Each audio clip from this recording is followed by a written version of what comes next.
కూడా వచ్చిన వారందరూ కూడా లేచి నిలబడి ధ్యాన వాక్యాన్ని చదువుకుందామండి. దయచేసి అందరూ కూడా బైబిల్ గ్రంథాన్ని తెరచి 91వ కీర్తన ధ్యాన వాక్యంగా చదువుకుందాం. అందరూ కూడా లేచి నిలబడదాం. అందరూ కూడా బైబిల్ గ్రంథాన్ని తెరుద్దాం. మహోన్నతుని చాటున నివసించువాడే, సర్వశక్తుని నీడను విశ్రమించువాడు. ఆయనే నాకు ఆశ్రయము, నా కోట, నేను నమ్ముకొను నా దేవుడని నేను యెహోవాను గూర్చి చెప్పుచున్నాను. వేటకాని ఊరిలో నుండి ఆయన నిన్ను విడిపించును. నాశనకరమైన తెగులు రాకుండా నిన్ను రక్షించును.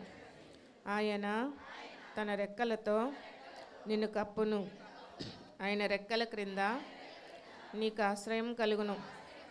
ఆయన సత్యము కేడెమును డాలునై ఉన్నది. రాత్రి వేళ కలుగు భయమునకైనను, పగటి వేళ ఎగురు బాణమునకైనను, చీకటిలో సంచరించు తెగుళ్ళకైనను, మధ్యాహ్నమందు పాడు చేయు రోగమునకైనను నీవు భయపడకుందు. నీ ప్రక్కను 1000 మంది పడినను, నీ కుడి ప్రక్కను 10,000 మంది కూలినను అపాయము నీ యొద్దకు రాదు. నీవు కన్నులారా చూచుచుండగా భక్తిహీనులకు ప్రతిఫలము కలుగును. యెహోవా నీవే నా ఆశ్రయమని నీవు మహోన్నతుడైన దేవుని నీకు నివాస స్థలముగా చేసుకుని ఉన్నావు. నీకు అపాయమేమీ రాదు. ఏ తెగులును నీ గుడారమును సమీపించదు. నీ మార్గములన్నిటిలో నిన్ను కాపాడుటకు ఆయన నిన్ను గూర్చి తన దూతలకు ఆజ్ఞాపించును. నీ పాదములకు రాయి తగులకుండా వారు నిన్ను తమ చేతుల మీద ఎత్తి పట్టుకుందరు. నీవు సింహములను నాగుపాములను త్రొక్కెదవు. కొదమ సింహములను భుజంగములను అనగద్రొక్కెదవు. అతడు నన్ను ప్రేమించుచున్నాడు గనుక నేను అతన్ని తప్పించేదను. అతడు నా నామము ఎరిగినవాడు గనుక నేను అతన్ని ఘనపరచెదను. అతడు నాకు మొర్ర పెట్టగా నేను అతనికి ఉత్తరం ఇచ్చేదను. శ్రమలో నేను అతనికి తోడై ఉండేదను. అతన్ని విడిపించి అతన్ని గొప్ప చేసేదను. దీర్ఘాయువు చేత అతనిని తృప్తిపరిచేదను. నా రక్షణ అతనికి చూపించేదను. ఈ కొద్ది మాటలు దేవుడు మనందరి వినికిలో దీవించును గాక. ఆమేన్. అందరూ అలా లేచి నిలబడి ఉండగా కొన్ని నిమిషాలు హృదయపూర్వకంగా దేవుణ్ణి ఆరాధన చేద్దామండి. ఈ మధ్యాహ్న కాల తైలాభిషేక ఆరాధనకి దేని నిమిత్తమైతే మనం వచ్చినామో, మన జీవితంలో ఏదైతే పొందుకోవాలని ఆశించి వచ్చామో దేవుడు మన పట్ల చేయడానికి మన మధ్యన సంచరిస్తున్నారు. కాబట్టి ఆ ప్రభువుని హృదయపూర్వకంగా ఆరాధన చేద్దాం. మన జీవితాల్లో ఏది ఓడిపోయామో, ఏది అవమానకరంగా ఉన్నామో వాటినన్నిటి నుంచి కూడా దేవుడు విడిపించి ఎవరి మనస్సు, ఎవరి హృదయం ఆయన మీద పూర్తిగా ఆనుకోబోతుందో, మన మనస్సు ఆయన మీద ఆనుకుంటున్నప్పుడు ఆ సర్వలోక నాథుడు మనకి పూర్ణ శాంతితో మనల్ని వెళ్ళేలాగా చేస్తున్నాడు. శాంతిని పోగొట్టుకున్నాం, నెమ్మదిని పోగొట్టుకున్నాం, ఆరోగ్యాన్ని పోగొట్టుకున్నాం, కుటుంబంలో ఉన్న సంతోషాన్ని పోగొట్టుకుని వచ్చేమేమో, దేని విషయంలో కురింగిపోతూ వచ్చేమో, ఓడిపోతూ వచ్చేమో, అవమానపడుతూ వచ్చేమో. ఈ సమయంలో నీ మనస్సు దేవుని మీద ఆనుకుంటే గనక, మీ మనస్సు ఆయన మీద ఆనుకుని ఆయన మీద ఆధారపడితే గనక మన జీవితంలో మనం అనుకుంటున్న ప్రతి శోధన ఆయన విడిపించబోతున్నాడు. ప్రతి బంధకాన్ని నుంచి విడిపించబోతున్నాడు. నీ కన్నీటిని దేవుడు నాట్యంగా చేయబోతున్నాడు. నీ దుఃఖాన్ని దేవుడు ఆయన సంతోషంగా మార్చబోతున్నాడు. ఒక నిమిషం మన హృదయపూర్వకంగా చేతులెత్తి దేవుణ్ణి స్తుతిస్తూ, ప్రభువా నీ మీద ఆనుకుని వచ్చానయ్యా, నిన్ను నమ్ముకుని వచ్చానయ్యా, నీవే దిక్కని వచ్చానయ్యా, నన్ను ఓడిపోనివద్దయ్యా, నన్ను అవమానపరచొద్దయ్యా, నన్ను సిగ్గుపరచొద్దయ్యా, నా జీవితంలో మేలు కలగాలని ఆశిస్తున్నానయ్యా, నాకు నెమ్మది కలగాలని, శాంతి దొరకాలని వచ్చానయ్యా. అయ్యా నీ మీద ఆనుకుని వచ్చానయ్యా, నాకు సహాయం చేయండి అయ్యా. నీవే కరుణించే దేవుడు అయ్యా, నాకు సహాయం చేయ ప్రభు అని చెప్పి ప్రతి వారు కూడా పరిశుద్ధాత్మని యొక్క సహాయం కొరకు అడుగుదామా అండి. హృదయపూర్వకంగా మనసు ఆయన మీద పెట్టుకుని నమ్మకంతో ప్రార్థన చేద్దామండి. కృంగిపోయి మనసు ఓడిపోతున్నామని, నలిగిపోతున్నానని మనసుతో వచ్చేవేమో. నా జీవితంలోకి ఎవరూ లేరయ్యా, నీవు తప్ప నాకు సహాయం చేసేవారు ఎవరూ లేరయ్యా, నన్ను ఆదుకునేవారు లేరయ్యా. నీ మీద ఆనుకుని వచ్చానయ్యా, నాకు నెమ్మదినిచ్చి పంపించండి అయ్యా, సమాధానం కలిగించి పంపించండి అయ్యా అని చెప్పి ప్రతి వారు కూడా హృదయపూర్వకంగా మనసు పెట్టి దేవుణ్ణి ఆరాధించాలి, దేవుని మహిమపరచాలి. దేవుని ఘనపరిస్తే నేను ఆయన బలపరచబోతున్నాడు. హల్లెలూయా, హల్లెలూయా, హల్లెలూయా, హల్లెలూయా. ప్రతి వారు కూడా, బయట ఉన్నవారు కూడా హృదయపూర్వకంగా వచ్చిన మీ జీవితంలో ఒక ప్రతిఫలం చూసి వెళ్ళాలి, ఒక ప్రతిఫలాన్ని పొందుకుని వెళ్ళాలి, ఒక దీవెన పొందుకుని వెళ్ళాలి. దినాన పూర్ణ శాంతినిచ్చే దేవుడు నీవే దిక్కయ్యా. నాకు శాంతినివ్వండి అయ్యా. శాంతి లేదయ్యా నా కుటుంబంలో, నెమ్మది లేదయ్యా. నీవే నాకు దిక్కయ్యా, నీవే నాకు శరణ్యమయ్యా, నాకు సహాయం చెయ్యయ్యా అని చెప్పి మీ మనసంతా కూడా దేవుని మీద ఆనుకుని ఆరాధన చేద్దాం. ప్రతి ఒక్కరూ కూడా పూర్ణ మనసుతో ఆయన ఆరాధన చేద్దాం. కొన్ని నిమిషాలు. స్తోత్రమయ, స్తోత్రమయ, స్తోత్రమయ, స్తోత్రమయ, స్తోత్రమయ, స్తోత్రమయ యేసయ్య, స్తోత్రమయ, స్తోత్రమయ, స్తోత్రమయ. హల్లెలూయా, హల్లెలూయా, హల్లెలూయా, హల్లెలూయా.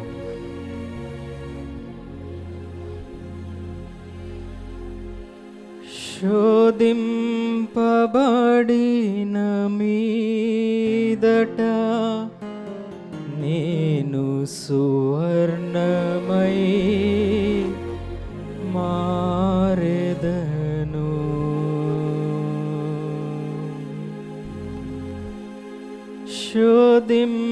శోధింపబడిన మీదట నేను సువర్ణమై మారెదను. నేను వెళ్ళే మార్గము నా యేసుకే తెలియును. నేను వెళ్ళే మార్గము నా యేసుకే తెలియును. శోధింపబడిన మీదట నేను సువర్ణమై మారెదను. శోధింపబడిన మీదట నేను సువర్ణమై మారెదను. హల్లెలూయా, హల్లెలూయా, హల్లెలూయా, ఆమేన్. హల్లెలూయా, హల్లెలూయా, హల్లెలూయా, ఆమేన్.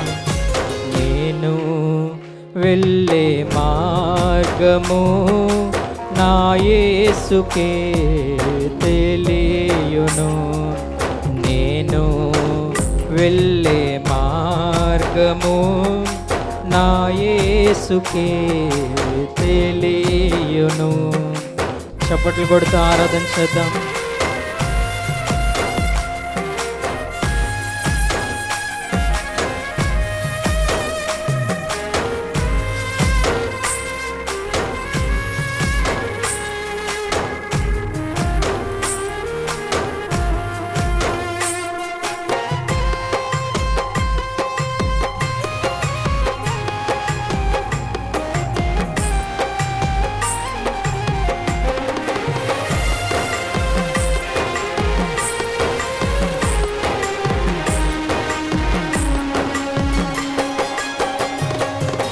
కడలేని కడలి తీరము ఎడమాయ కడకున బ్రతుకున.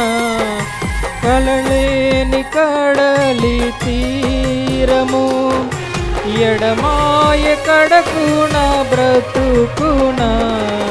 గురిలేని తరుణాన వేరువగా నాదరి దరినే నిలిచేవా నా ప్రభు, గురిలేని తరుణాన వేరువగా నా దరినే నిలిచేవా నా ప్రభు.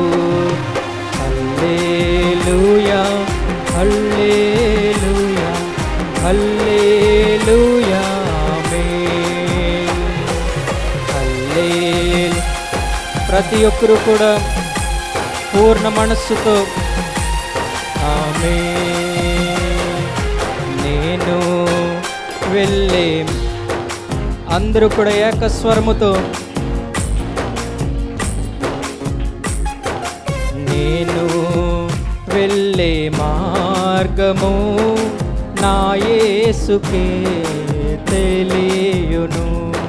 చప్పట్లు కొడుతూ ఆరాధన చేద్దాం. జలములలో పడి వెళ్ళిన అవి నా మీదుగా పారవు, అగ్నిలో నేను నడిచినా సరే ఆ జ్వాలలు నన్ను కాల్చజాలవు.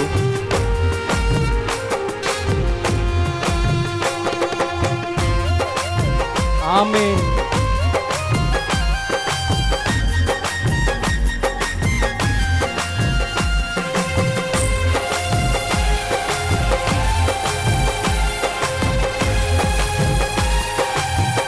పాడదాం.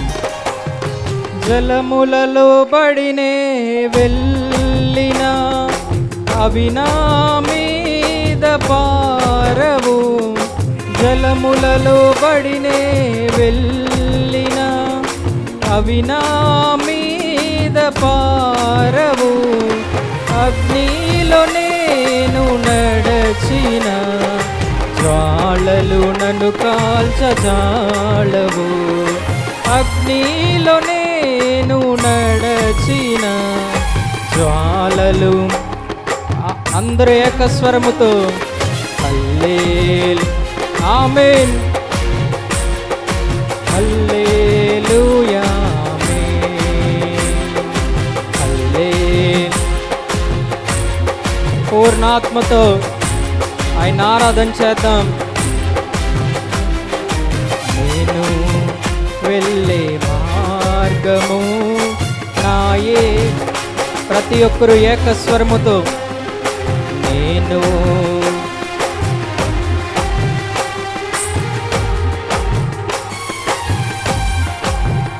చప్పట్లు కొడుతూ ఆరాధన చేద్దాం.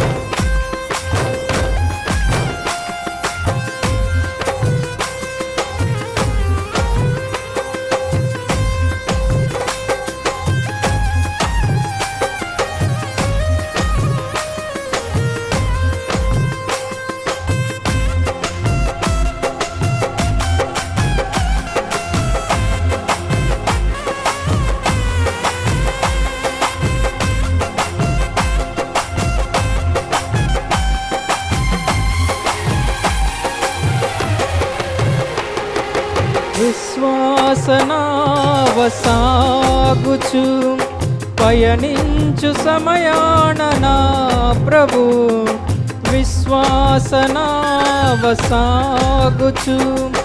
పయనించు సమయాన నా ప్రభు, సాతాను సుడిగాలి రేపగా నా ఎదుటే నిలిచేవా నా ప్రభు, సాతాను సుడిగాలి రేపగా నా ఎదుటే నిలిచేవా నా ప్రభు. హల్లెలూయా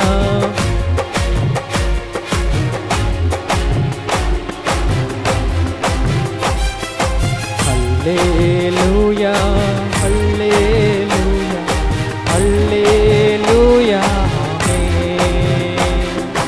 నేను వెళ్ళే మార్గము నా యేసుకే తెలియును, నేను వెళ్ళే మార్గము నా యేసుకే తెలియును. శోధింపబడిన మీదట నేను సువర్ణమై మారెదను, శోధింపబడిన మీదట నేను సువర్ణమై మారెదను. హల్లెలూయా హల్లెలూయా హల్లెలూయా ఆమేన్. హల్లెలూయా హల్లెలూయా హల్లెలూయా ఆమేన్. హల్లెలూయా హల్లెలూయా హల్లెలూయా ఆమేన్. హల్లెలూయా హల్లెలూయా హల్లెలూయా ఆమేన్. ప్రతి ఒక్కరు కూడా స్వరాలు తెరిచి హల్లెలూయా ఆమేన్. హల్లెలూయా హల్లెలూయా హల్లెలూయా ఆమేన్. హల్లెలూయా హల్లెలూయా హల్లెలూయా ఆమేన్. హల్లెలూయా హల్లెలూయా హల్లెలూయా ఆమేన్. హల్లెలూయా హల్లెలూయా హల్లెలూయా ఆమేన్. హల్లెలూయా హల్లెలూయా హల్లెలూయా ఆమేన్. హల్లెలూయా హల్లెలూయా హల్లెలూయా ఆమేన్. హల్లెలూయా హల్లెలూయా హల్లెలూయా ఆమేన్. హల్లెలూయా ఆమేన్.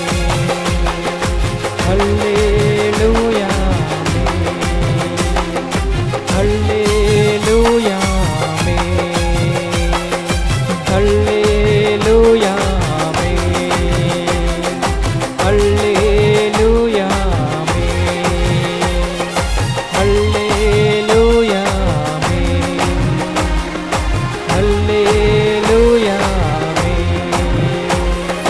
హల్లెలూయా ఆమేన్.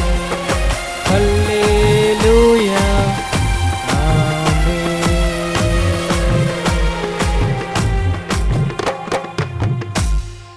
రెండు చేతుల ఆకాశమందున దేవుని తట్టు చాపి మన మెల్లని స్వరాలతో ఆయన ఆరాధన చేద్దాం. మన మెల్లని స్వరాలతో ఆయన ఆరాధన చేద్దాం. కడలేని కడలి తీరము ఎడమాయే కడకున బ్రతుకున. కడలేని కడలి తీరము ఎడమాయే కడకున బ్రతుకున. గురిలేని తరుణాన వేరువగా నాదరినే నిలిచేవా నా ప్రభు. గురిలేని తరుణాన వేరువగా నాదరినే నిలిచేవా నా ప్రభు. నేను వెళ్ళే మార్గము నా యేసుకే తెలియును. నేను వెళ్ళే మార్గము నా యేసుకే తెలియును. శోధింపబడిన మీదట నేను సువర్ణమై మారెదను. శోధింపబడిన మీదట నేను సువర్ణమై మారెదను. హల్లెలూయా హల్లెలూయా. ఏకస్వరముతో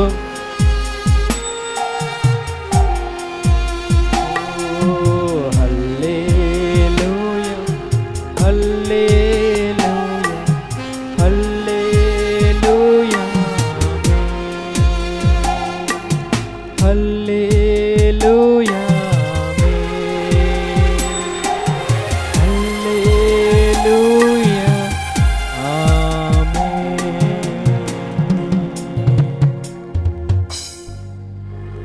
బిగ్గరగా చప్పట్లు కొడుతూ దేవుని నామాన్ని మహిమపరుద్దాం.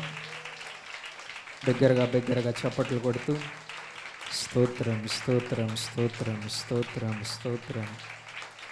ఆమేన్ ఆమేన్ ఆమేన్. అందరూ దయచేసి కూర్చుందామండి.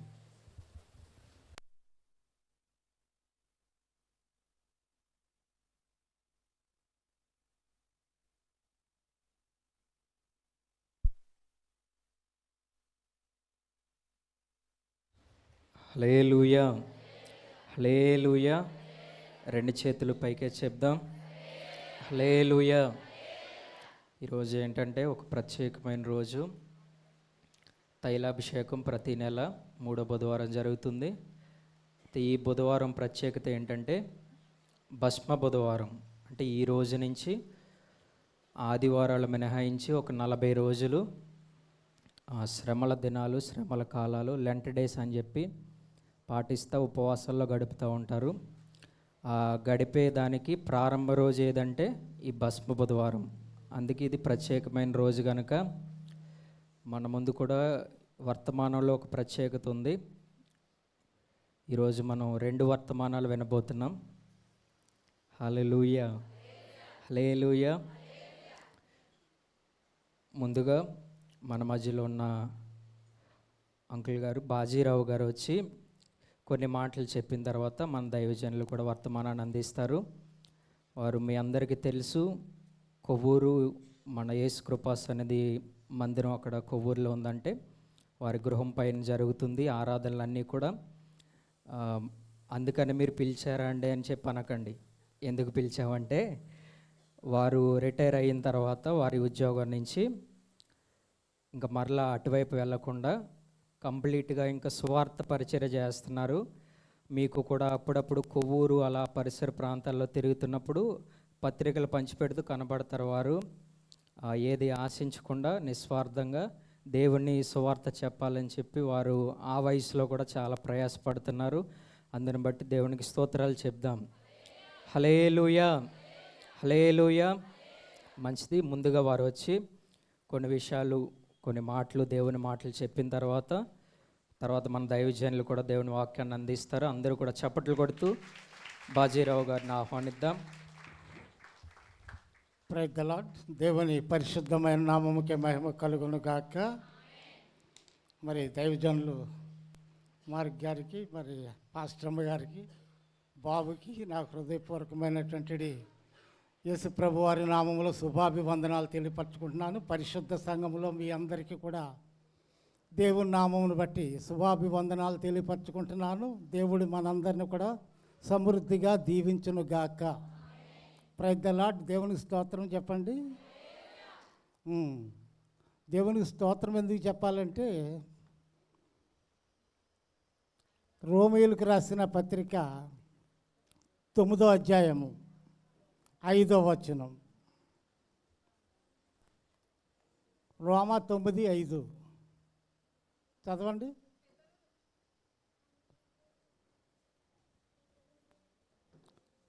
ఈయన సర్వాధికారి అయిన దేవుడయ్యుండి నిరంతరము స్తోత్రార్హుడై ఉన్నాడు. ఉందా? అలాగే ఉందమ్మా. ఎక్కడుంది అది?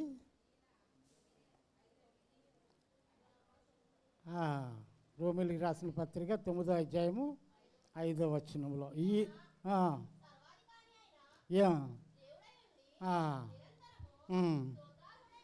Praise the lord.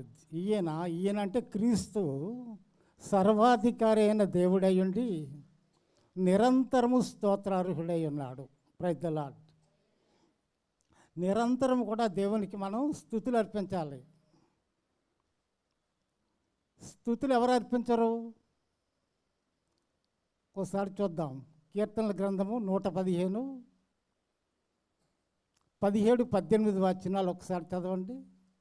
కీర్తనల గ్రంథము 115 17, 18. మృతులను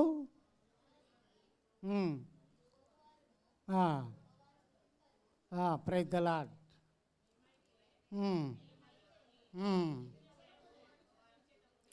ప్రైజ్ ద లార్డ్. మృతులను మౌన స్థితిలో దిగిపోవారును యెహోవాను స్తుతింపరు. మృతులను మౌన స్థితిలోనికి దిగిపోవారంటే ఎవరు? మృతులు అంటే ఎవరు? చనిపోయిన వాళ్ళు దేవుని స్తుతించరు. మౌన స్థితిలోకి దిగిపోయిన వాళ్ళు ఎవరు? కోమాలో ఉంటారు చూడండి, ఆసుపత్రిలో ఐసీయూలో ఉండి. మా చర్చిలో ఒక మెంబరు సంవత్సరము 2 సంవత్సరాలు బట్టి కోమాలో ఉన్నారు, స్పృహ లేదు, ప్రాణం ఉంది.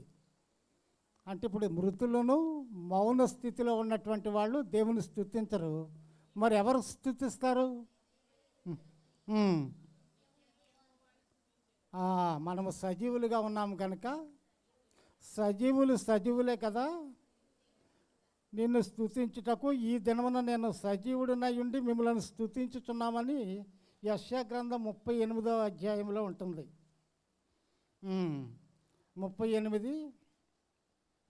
19వ వచనం. యెషయా గ్రంథం 38వ అధ్యాయం 19వ వచనం. సజీవులే కదా నిన్ను స్తుతించుదురు. ఈ దినమున నేను సజీవుడినై నిన్ను స్తుతించుచున్నాను. Praise the lord. మనం ఈ దినాన్ని మనం సజీవులుగా ఉన్నాం కనుక మనము దేవుణ్ణి స్తుతించాలి. స్తుతించుచున్నాము అని. మన్ను నిన్ను స్తుతించునా అది నీ కీర్తిని ప్రశంసించునా అని కీర్తన గ్రంథం 30వ అధ్యాయంలో ఉంటుంది. మన్ను అయిపోయిన తర్వాత నేను ఎవరైనా స్తుతిస్తారా ప్రభువా? నేను సజీవుడిని కనుక నేను మిమ్మల్ని స్తుతిస్తున్నాను అంటారు దావీదు మహారాజు. కనుక ప్రతిదినం కూడా మనం ఏ పని చేస్తున్నప్పుడు కూడా దేవునికి స్తోత్రం చెప్పాలి. కనీసం మనసులో ఉన్న స్తోత్రం ప్రభువా అనాలి. ప్రతి దానికి కూడా దేవుని స్తుతించాలి. అందులో మనం కాంప్రమైజ్ అవ్వకూడదు. కారణం ఏమిటంటే మనం ఆయన స్తుతిస్తూ ఉంటే ఆయన మనకు మార్గం ఏర్పాటు చేస్తుంటాడు దేవుడు. మనం స్తుతిస్తుంటే మనల్ని దేవుడు కూడా దేవుని కవరేజ్లో ఉన్నట్లుగా లెక్క. మనం కొంతమందికి ఫోన్ చేసినప్పుడు this phone is out of coverage area అని వస్తుంటుంది.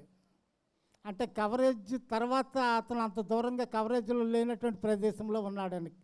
అయితే మన దేవుడు మనకి ఎప్పుడు కూడా కవరేజ్లోనే ఉంటారు కనుక మనము ఆయన కనుసంజుల్లో మరి మనం జీవించాలంటే ఎప్పుడు కూడా స్తుతిస్తూ ఉండాలి. మరి కీర్తన గ్రంథంలో కూడా 145వ అధ్యాయం నుండి చివరి దాకా స్తుతించుడి దేవుని స్తుతించుడి అనే రాయబడి ఉన్నది. కనుక మనం దేవుణ్ణి నిరంతరం స్తుతించాలి. నిరంతరమైన స్తోత్రార్హుడై ఉన్నారు కనుక అంత గొప్ప దేవుణ్ణి కలిగి ఉన్నాం మనం. మరి మన దేవుడు ఎవరంటే ఆశ్చర్య కార్యములు చేయి గొప్ప దేవుడైన ఆయన మాత్రమే ఆశ్చర్య కార్యములు చేయి గొప్ప దేవుడని కీర్తన గ్రంథం 72వ అధ్యాయము 18వ వచనంలో ఉంటుంది. ఆయన మాత్రమే ఆశ్చర్య కార్యములు చేయి గొప్ప దేవుడని 136వ కీర్తన 4వ వచనంలోనూ ఆయన ఒక్కడే ఆశ్చర్య కార్యములు చేయి దేవుడై ఉన్నాడు. చదవండి ఒకసారి.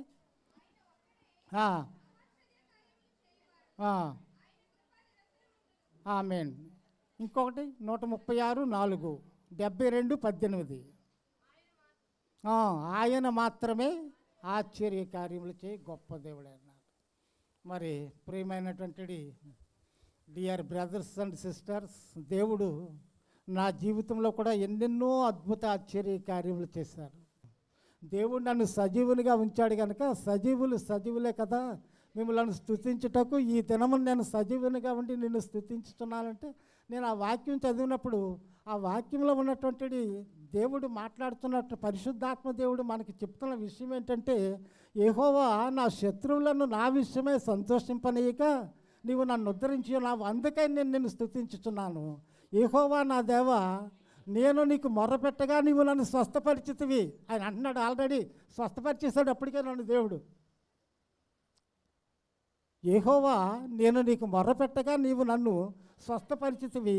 యెహోవా పాతాళములో నుండి నా ప్రాణమును లేవదీసితివి. గోతిలోనికి దిక్కుండా నీవు నన్ను బ్రతికించితివి. నా ప్రాణము మౌనముగా ఉండక, మళ్ళీ 11, 12 వచనాలు చదివితే, నా ప్రాణం మౌనముగా ఉండక మిమ్మల్ని స్తుతించినట్లు నా అంగలార్పును నీవు నాట్యముగా మార్చి ఉన్నావు. నా గోనె పట్టను విడిపించి సంతోష వస్త్రములను ధరింపజేసి ఉన్నావు, అందులకై నేను నిన్ను స్తుతించేదను అన్నాడు. గొప్ప దేవుడు. అప్పుడు వెంటనే ప్రార్థన చేయి, వాక్యాలు చదివి 31 కీర్తనలో ప్రార్థన చేసుకొని దేవుడు శక్తి ఇచ్చాడు. వెంటనే నడుచుకుంటూ పార్కు దాకా వెళ్ళిపోయాను. పార్కు చుట్టూ ఒక్కసారి తిరుగుతూ ఉండేటప్పుడు శరీరం ఊగుతుంది. సాతానుగాడు భయపెడుతున్నాడు, నువ్వు ఇక్కడ పడిపోతే చచ్చిపోతావరా, నువ్వు నీ దగ్గర ఫోను లేదు, నీ అడ్రస్ లేదు, ఇప్పుడు ఎలాగైనా అయిపోతావు ఇక్కడే అనేసి అంటున్నాడు వాడు. అప్పుడు నేను దేవుని స్తుతిస్తున్నాను, స్తోత్రం ప్రభా, స్తోత్రము స్తోత్రము స్తోత్రములు అనుకుంటా ఇంటి దాకా వచ్చేస్తాను. అంతే, ఇంటికి రాగానే ఈవిడ ఇమ్మీడియట్గా కొద్దిగా టీ ఏదో చేసి ఇచ్చింది. ఇంకా కరోనా అనే విషయాన్ని మర్చిపోయిన. ఆ రాత్రి భోజనం చేశాను, మరలా కరోనా లేదు, ఈవిడికి లేదు, నాకు లేదు.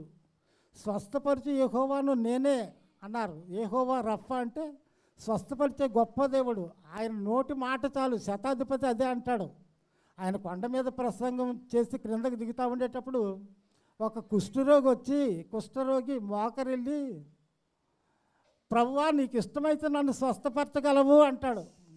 ప్రభువు ఎంతో ప్లీజ్ అయిపోతారు. అయ్యి బాబు ఏంటి, నీకు ఇష్టమైతేనే నన్ను స్వస్థపరచమంటున్నాడు ఏంటని, నాకు ఇష్టమే అని ఆ కుష్ఠరోగిని ఆ గాయాలతో ఉన్న ఆ చేతిని ముట్టుకొని నాకు ఇష్టమే అంటారు ప్రభు.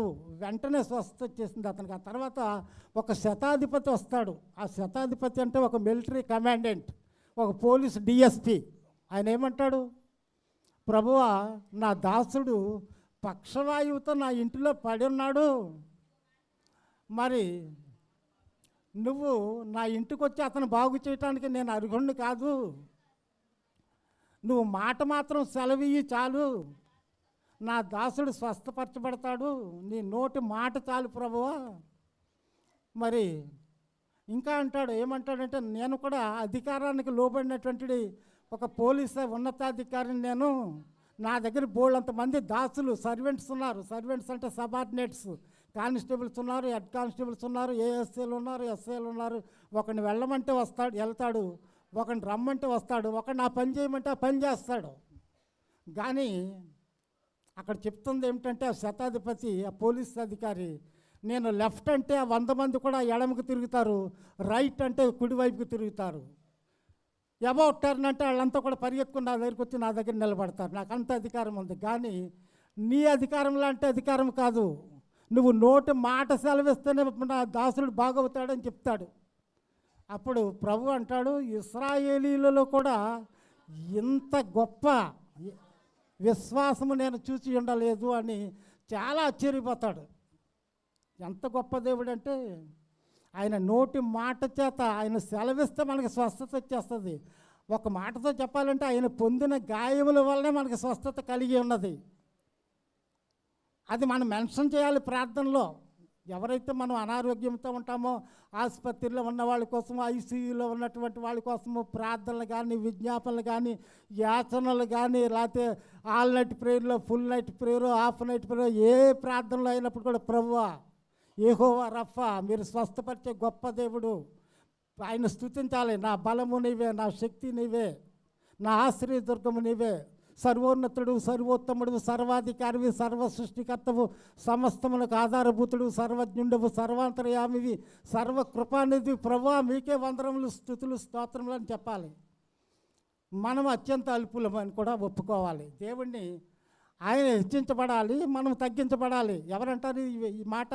యోహాను గారు అంటారు. బాప్తిసం ఇచ్చేటటువంటి యోహాను గారు, ఆయన చెప్పులు వారి విప్పుటకైనాను, ఆయన చెప్పులు మోయుటకైనా నాకు అర్హత లేదు అని చెప్తాడు. చెప్తే ఏమంటాడంటే, ఆయన హెచ్చించవలసి ఉన్నది ప్రభువు, నేను తగ్గించబడవలసి ఉన్నది.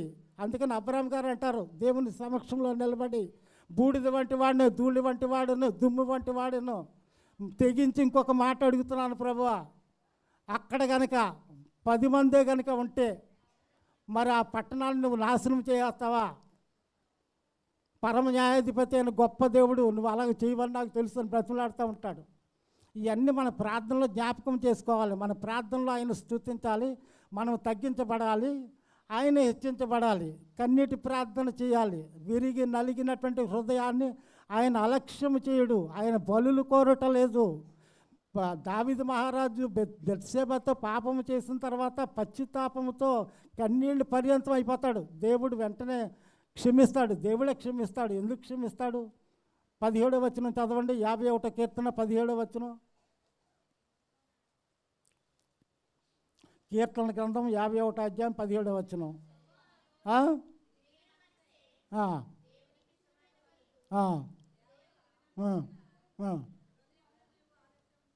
ఆ. పై పై లైన్ కూడా చదవండి, పై వచనం కూడా. ఆ. విరిగిన మనసే దేవునికి ఇష్టమైన బలు. దేవా, విరిగి నలిగిన హృదయమును నీవు అలక్ష్యము చేయవు. Praise the lord. కనుక మనం విరిగి నలిగినటువంటి హృదయముతో దేవుని దగ్గరికి వచ్చేటప్పటికి మనం మన యొక్క క్యారెక్టర్, మన యొక్క కాండక్ట్, మన యొక్క పరిస్థితులు, మన స్థితిగతులు ఇవన్నీ పక్కన పెట్టి కన్నీటి ప్రార్థన అంటే యెషయా గ్రంథం 25వ అధ్యాయము 8వ వచనంలో ఇస్తారు. అలాగే ప్రకటన గ్రంథంలో కూడా ఉంటుంది, 7వ అధ్యాయం 17వ వచనంలో దేవుడే వారి కన్నుల నుండి ప్రతి బాష్ప బిందువును తుడిచివేయాలంటే మన ప్రార్థన ఎలాగ ఉండాలి? ఆయనకు అంగీకారముగా ఉండాలి. ఆయనకు అంగీకారముగా ఉండాలంటే దేవుడు ఇక్కడ అంటున్నాడు, ఇక్కడ యెషయా గ్రంథం 57వ అధ్యాయము 15వ వచనంలో, యెషయా గ్రంథం 57:15 వచనం చదువుతున్నాను నేను. మహాగణుడును మహోన్నతుడును పరిశుద్ధుడును నిత్య నివాసి అయిన వాడు ఎలాగూ సెలవిస్తున్నాడు, నేను మహోన్నతమైన పరిశుద్ధ స్థలములలో నివసించువాడను, అయినను వినయము గల వారి ప్రాణములను ఉజ్జింపజేయుటకు, నలిగిన వారి ప్రాణములను ఉజ్జింపజేయుటకును, వినయము గలవారి యొద్దను దీన మనస్సు గలవారి యొద్దను నేను నివసించుచున్నాను. Praise the lord. కనుక ఎవరైతే విరిగినటువంటి మనస్సు, దీన మనస్సు కలిగి విరిగి నలిగినటువంటి హృదయముతో కన్నీటి ప్రార్థన చేస్తారో వాళ్ళ ప్రార్థన దేవుడు ఖచ్చితంగా అంగీకరిస్తాడు. 66వ అధ్యాయంలో కూడా అదే రాస్తాడు, దేవుడు ఆ విధంగా రాయించారు. 66వ అధ్యాయం 2వ వచనం, యెషయా గ్రంథం 66:2 నేను చదువుతున్నాను, వినండి. ఎవడు దీనుడై నలిగిన హృదయం గలవాడై నా మాట విని వణుకుచుండునో వానినే నిన్ను దృష్టించుచున్నాను. Praise the lord. ఇది కొద్దిగా ఈ వాక్యాలు మరి మీరు ఒకసారి మళ్ళీ గుర్తుంచుకోండి. ఎవడు దీనుడై నలిగిన హృదయం గలవాడై నా మాట విని వణుకుచుండునో వానినే నేను దృష్టించుచున్నాను. చాలు. కనుక మనం ప్రతిదానికి భయపడిపోతూ ఉంటాం. భయపడకూడదు. కరోనా వ్యాధి వచ్చిన వాళ్ళకంటే సగం మంది భయంతో చచ్చిపోయారు. భయపడి హార్ట్ అటాక్లు వచ్చి చనిపోయారు. కొంతమంది భయపడి ఆ కుటుంబానికి ఏదో అయిపోద్దని ఊరేసుకొని చచ్చిపోయారు. కొంతమంది గోదాట్లో దూకేశారు. మనకు తెలుసు కదా, పసివాదల నుండి ఆ కుటుంబం అంతా మారుతి కారులో వచ్చి కారు అక్కడ పెట్టి గోదాట్లో దూకేశారు. వాళ్ళు 50 ఎకరాల రైతు అతను. ఆ కుర్రోళ్ళు, నా అమ్మాయి సాఫ్ట్వేర్ ఇంజనీర్లు బెంగళూరు, వాళ్ళని కూడా తీసుకొచ్చి మొత్తం దూకేశారు. ఆ ఆస్తి అంతా మరి అక్కడ రక్త బంధువులు, రక్త సంబంధికులు పంచుకోవటానికి చాలా గొడవలు పడ్డారు. తెలుసు కదా మనకు ఆ విషయం. అంటే ఏంటంటే మనకి ఏదన్నా వస్తే భయపడిపోతుంటాం మన ముందు. దేవుడు కూడా బైబిల్ గ్రంథంలో 366 సార్లు వ్రాయించారట, భయపడవద్దు అని. ప్రభు కూడా పునరుద్ధానం చెందిన తర్వాత మళ్ళీ సజీవునిగా సమాధిలో నుండి బయటకు వచ్చిన తర్వాత ఆ శిష్యులు కనబడినప్పుడల్లా వణికిపోతున్నారు. వాళ్ళు భయపడొద్దు, నేను ప్రభువునని చెప్తారు ఆయన. అంతేకాదు, నాలాగా నా భూతానికి శరీరమును, కాళ్ళు, చేతులు ఇవన్నీ కూడా ఉండవు అని కూడా ప్రభు ఒక సందర్భంలో చెప్పడం జరిగింది. మరి ఎందుకు భయపడుతుంటాం? దేవుని వాక్యం మనకి సరిగ్గా తెలియక భయపడుతూ ఉంటాం. 46వ కీర్తన 1, 2, 3 వచనాలు చదివితే, దేవుడు మనకు ఆశ్రయమును దుర్గమునై ఉన్నాడు, ఆపత్కాలములలో ఆయన నమ్ముకొనదగిన సహాయకుడు. కావున భూమి మార్పు నొందినను, నడి సముద్రములలో పర్వతములు మూలిగినను, వాటి జలములు ఘోషించుచు నురుగు కట్టినను, ఆ పొంగునకు పర్వతములు కదలినను మనము భయపడము. ఏది ఏమైపోయినా, ప్రపంచం తల్లడెళ్ళిపోయినా, భూమి ఆకాశాలు లయమైపోయినా, భూమి ఆకాశంలో మహావేంద్రంతో లయమైపోయినా మనం భయపడం. ఎందుకు? మన దేవుడు మనకు ఆశ్రయంను దుర్గమునై ఉన్నాడు. ఆయన రక్షకుడు. మనల్ని రక్షించే దేవుడు. అంత గొప్ప దేవుడిని మనం పెట్టుకొని దడ ప్రతి చిన్నదానికి మనం వణికిపోతుంటాం మనం. అలాగ మనం చేయకూడదు. ఎందుకంటే మన దేవుడు బలమైన దేవుడు, నిత్యుడగు తండ్రి, సమాధానకర్త, అధిపతి అయినటువంటి దేవుడు. అంత గొప్ప దేవుడిని పట్టుకొని మనం ఉత్తినే కరోనా టైంలో కూడా ఈ వాగ్దానం ఉంది మనకి. యాక్చువల్గా 27వ కీర్తనలో ఉంటుంది వాగ్దానం. ఏంటంటే ఇక్కడ చదువుతున్నాను చూడండి, 27వ అధ్యాయము 2వ వచనం. నా శరీర మాంసము తినుటకై దుష్టులు నా మీదకి వచ్చినను, నన్ను బాధించి శత్రువులు నా మీదకు వచ్చినప్పుడు వాడు తొట్టిల్లి కూలిరి. నాతో యుద్ధము చేయుటకు దండు దిగినను నా హృదయం భయపడదు. నా మీదకి యుద్ధము రేగినను దీనిలో నేను ధైర్యము విడవకుందును. Praise the Lord. English Bible ఇంకా చక్కగా ఉంటుంది. Though the army encamped against me. Army అంతా, సైన్యం అంతా నా మీద వచ్చి ఎదురు తిరిగినా సరే ఐ డోంట్ ఫియర్. ఏంటి ఆర్మీ అంటే కరోనా వైరస్ అనే ఆర్మీ. కరోనా వైరస్ అనే ఆర్మీ నా మీదకి వచ్చి నా మీద దండెత్తినప్పుడు కూడా ఇక్కడ అదే పై వచనం కూడా చెబితే క్లియర్గా ఉంటుంది. నా శరీర మాంసములు తినుటకై దుష్టులు అనే కరోనా వైరస్ నా మీదకి వచ్చినప్పుడు, నన్ను బాధించి శత్రువుగా ఉన్న కరోనా నా మీదకి వచ్చినప్పుడు మనం తొట్టిల్లాం. ఎందుకు? నాతో యుద్ధము చేయుటకు కరోనా వైరస్ అనే దండు దిగినను నేను భయపడను. మరి ఈ మాత్రం గట్టి నిరీక్షణ ఉంటే మనం ఖచ్చితంగా కూడా మనం ధైర్యంగా ఉండగలిగితే వస్తాయి, శ్రమలు వస్తుంటాయి. కానీ శ్రమల్లో కూడా ఆయన మనకి తోడే ఉన్నానంటున్నాడు కదా. శ్రమల్లో నేను అతను తోడే ఉండేదను, అతన్ని విడిపించి అతను గొప్ప చేసేదను, దీర్ఘాయువు చేత అతను తృప్తిపరిచేదను, నా రక్షణ అతను చూపించేదను. శ్రమల్లో మన శ్రమల్లో ఆయన తోడే ఉన్నాడు. ఎందుకు? అతను నన్ను ప్రేమించుతున్నాడు కనుక మనం ఉత్తినే తొట్టిల్లిపోకూడదు. యోబు గ్రంథకర్త కూడా అంటాడు 5వ అధ్యాయంలోనూ, ఆయన గాయపరచును, గాయము చేయును, ఆయన గాయమును మాన్పును. గాయం అంటే మనం వెళ్ళిపోయి యాక్సిడెంట్ పోయి కాళ్ళు చేతులు ఇరిగిపోవటం కాదు, ఆ గాయాలు కాదు. ఏ గాయమైనా ఆర్థిక సమస్యలనే గాయము, అనారోగ్య సమస్యలనే గాయము, కుటుంబ సమస్యలనే గాయము, కోర్టు కేసులనే గాయము. ఏ గాయమైనప్పుడు కూడా ఒకసారి యోబు గ్రంథం తీయండి 5వ అధ్యాయం.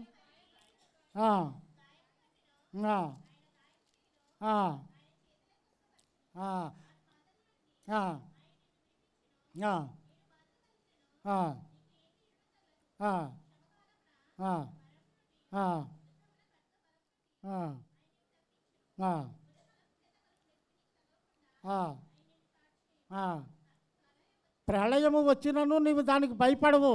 ఈవెన్ ప్రళయం వచ్చినప్పుడు కూడా చదవమ్మా.